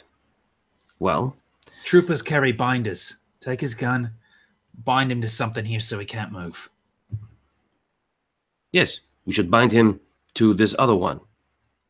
They can be bound together. That's sweet. Oh, and I don't think that either stormtrooper needs their armor anymore. Lamellar armor can be valuable if redone ever so slightly. So you like take the like the mag blockers, the handcuffs or whatever, and as you like bring him over to the officer, he's like, "Sorry about this, sir." And yeah, he'll take off his armor. Like, what choice does he have?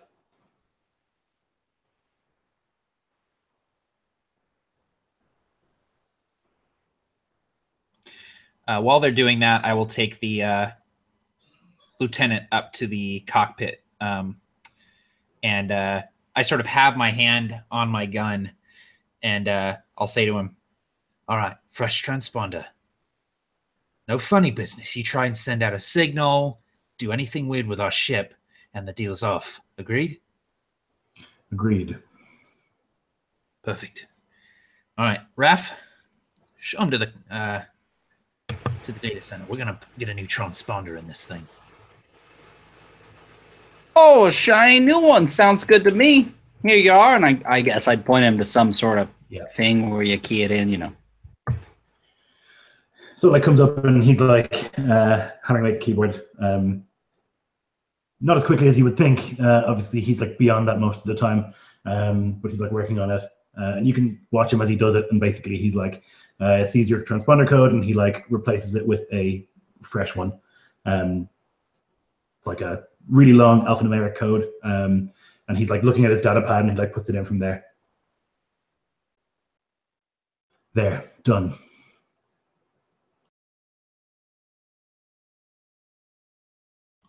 Perfect. All right. Raph, as soon as we're at a light speed here, we need a habitable planet that we can drop these guys off on. I told them we'd leave them with a comm link, and that's it. That sounds good. It's just we've got to decide whether we drop them where we're going or we make another stop on the way. I mean, we've only got so much fuel.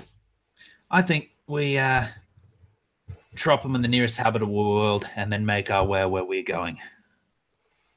That sounds fair enough to me. So with that, I imagine, you know, like you said, we kind of overshot, Isatar. And would there be another planet close? Basically, I would want to stop at the next closest planet that was not where we would be. Yep, for sure. Not a problem. You can, it's like a backwater. It's, you know, not an Imperial planet necessarily. You can drop him there. The Stormtrooper. The Stormtrooper has no clothes on under his armor, and he like looks at you with these like pleading eyes, like kind of have something. I imagine this would happen over some time. You know, you've got to get to the planet, whatever, when we're kicking him out. The main, Raph would suggest, you know, kind of giving him some clothes and uncuffing them when we leave them, so that it's a little less suspicious, and so there's a little less for them to have to worry about. You know what I mean? Basically, like trying to be nice because we came to an agreement. We just kind of wrong place, wrong time kind of thing. Yeah. You know, we're monsters. Well,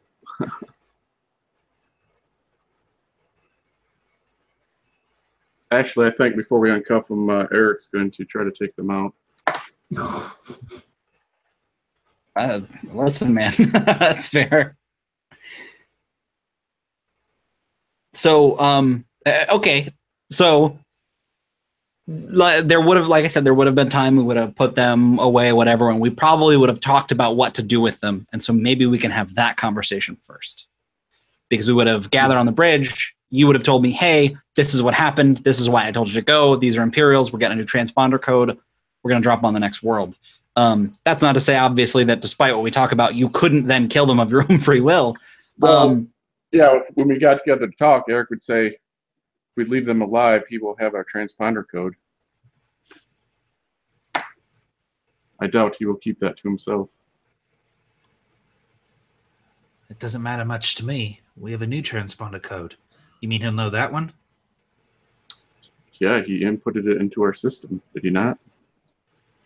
Well, that's true. I hadn't really thought about that. Well, listen, in any case, we can... All we need to do is make our way to Isatar, and we can get a new transponder. I'm sure that we can find someone there who can hook us up. The Imperials will be days behind us at that point. Yeah, I'm not sure they have the resources to just be chasing one little cargo ship trying to make a living around the Outer Rim. Exactly. And a deal's a deal. I keep my word, even with Imperials. They're just out here doing their job after all. These men don't want to die. We'll leave them with what we agreed, a comlink. That's it.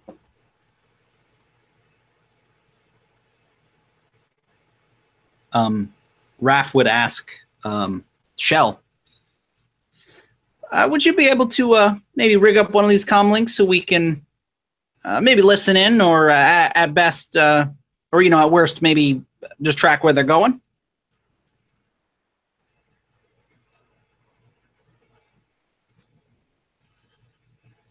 Basically, Raph would just be interested in not just giving them a comlink, but having Shell maybe work up something that would allow us to, listen in, or like I said, just know where they're going or know what their next steps are, or at least identify this person if we come across them later. Maybe, I don't know. Yeah, I think like that you could have like reverse engineered the tracker you found, possibly, and put it onto the comlink.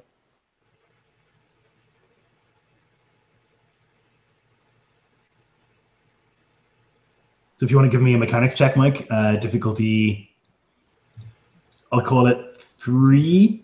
No, if you want to hide it on the comlink and like not have it be obvious, then I'm going to say it's going to be 2 purples and a red. Okay. So just consider that he probably knows, you know what I mean? Like, I don't know, we're leaving him on a backwater world. He's going to call somebody. He's going to find it eventually. Well, if anything, I would have suggested to make sure we go as far from any like areas of civilization like as cities possible. And things. Yes. Yeah, and then as far as the head comm, like I'll just leave them with a head comm. I'll fiddle with it to make sure that the range band is so low that it's like, because right now the range band of a DH-77 head comm is medium planet wide. So I would make sure that it is like basically like not like 10 feet. So I like that idea much better. Okay. Yep. That's crafty. Sure. So I think that's easy for you to do. Okay. And so instead of putting the tracker on, you have the idea with your advantages to like, rather than do that, you'll take the head comm and you'll just like lower the range. You won't realize that until it's far too late. Oh, when he dies of exposure, yeah. Right. So true to your word, you leave them in the middle of nowhere with a comm, and they get off the ship. Well, I don't know if they do, actually. Yeah, Eric won't go against what Drexel said, so yeah. Okay. So then, you kind of like land the ship just barely enough for the lift to touch the ground. They get off, and then you like fly off immediately off towards Isatar. As soon as we take off and leave them behind, Kane will like sink into a couch in the little sitting area. I'd say that was close, but it was beyond close. Everyone okay? I would say that went rather well. We're all still alive. Yeah, and I imagine Raph would have checked, whatever. He would have checked the airlock to make sure there wasn't any damage. And of course, we know there wasn't, but he would have gone over it to make sure everything went okay, and would relay that to them. Listen, let's not make that a habit. It's not that easy to jump that quickly and get away so fast. We could have been gunned down. That's all I'm saying. Agreed. We won't make a habit of it. How did they know about the guns, the E11X?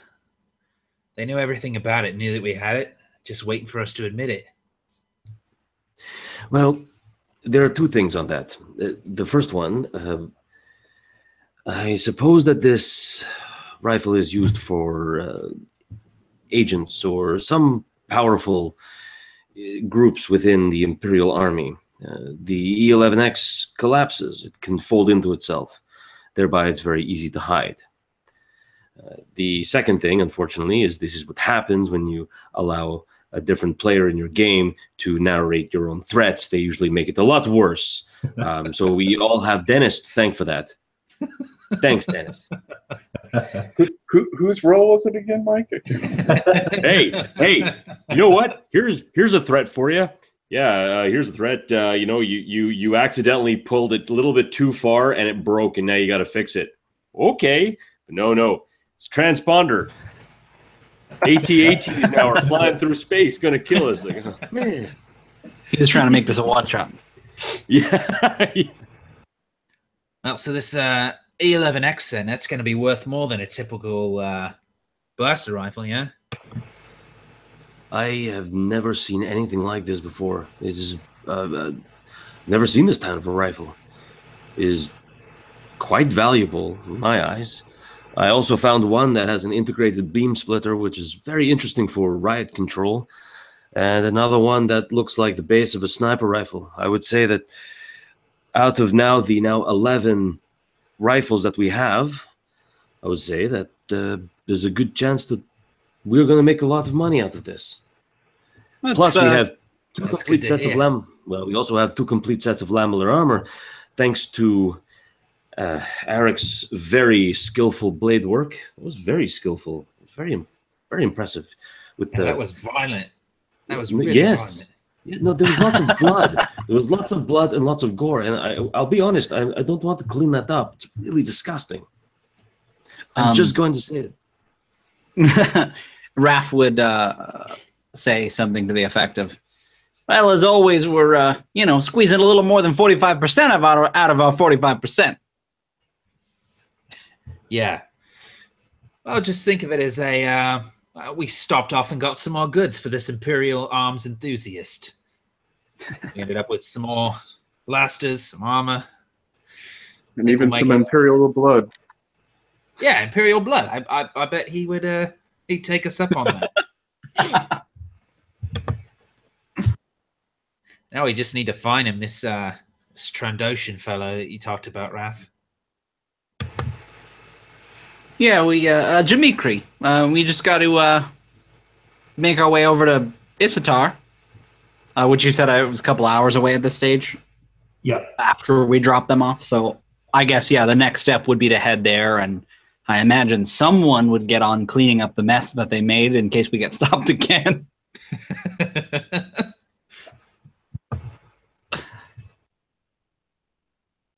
So Kane would kind of he's leaning back and his arms all bandaged up now, and he's kind of rubbing at it, sort of nursing it a little bit, and he goes, yeah, someone probably should clean up the blood.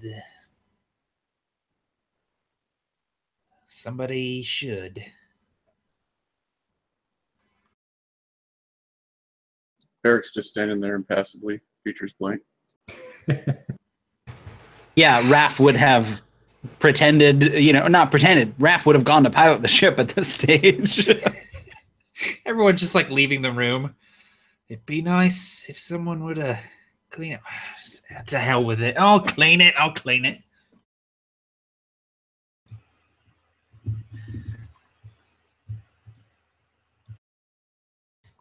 So you make the rest of the journey towards Isitar.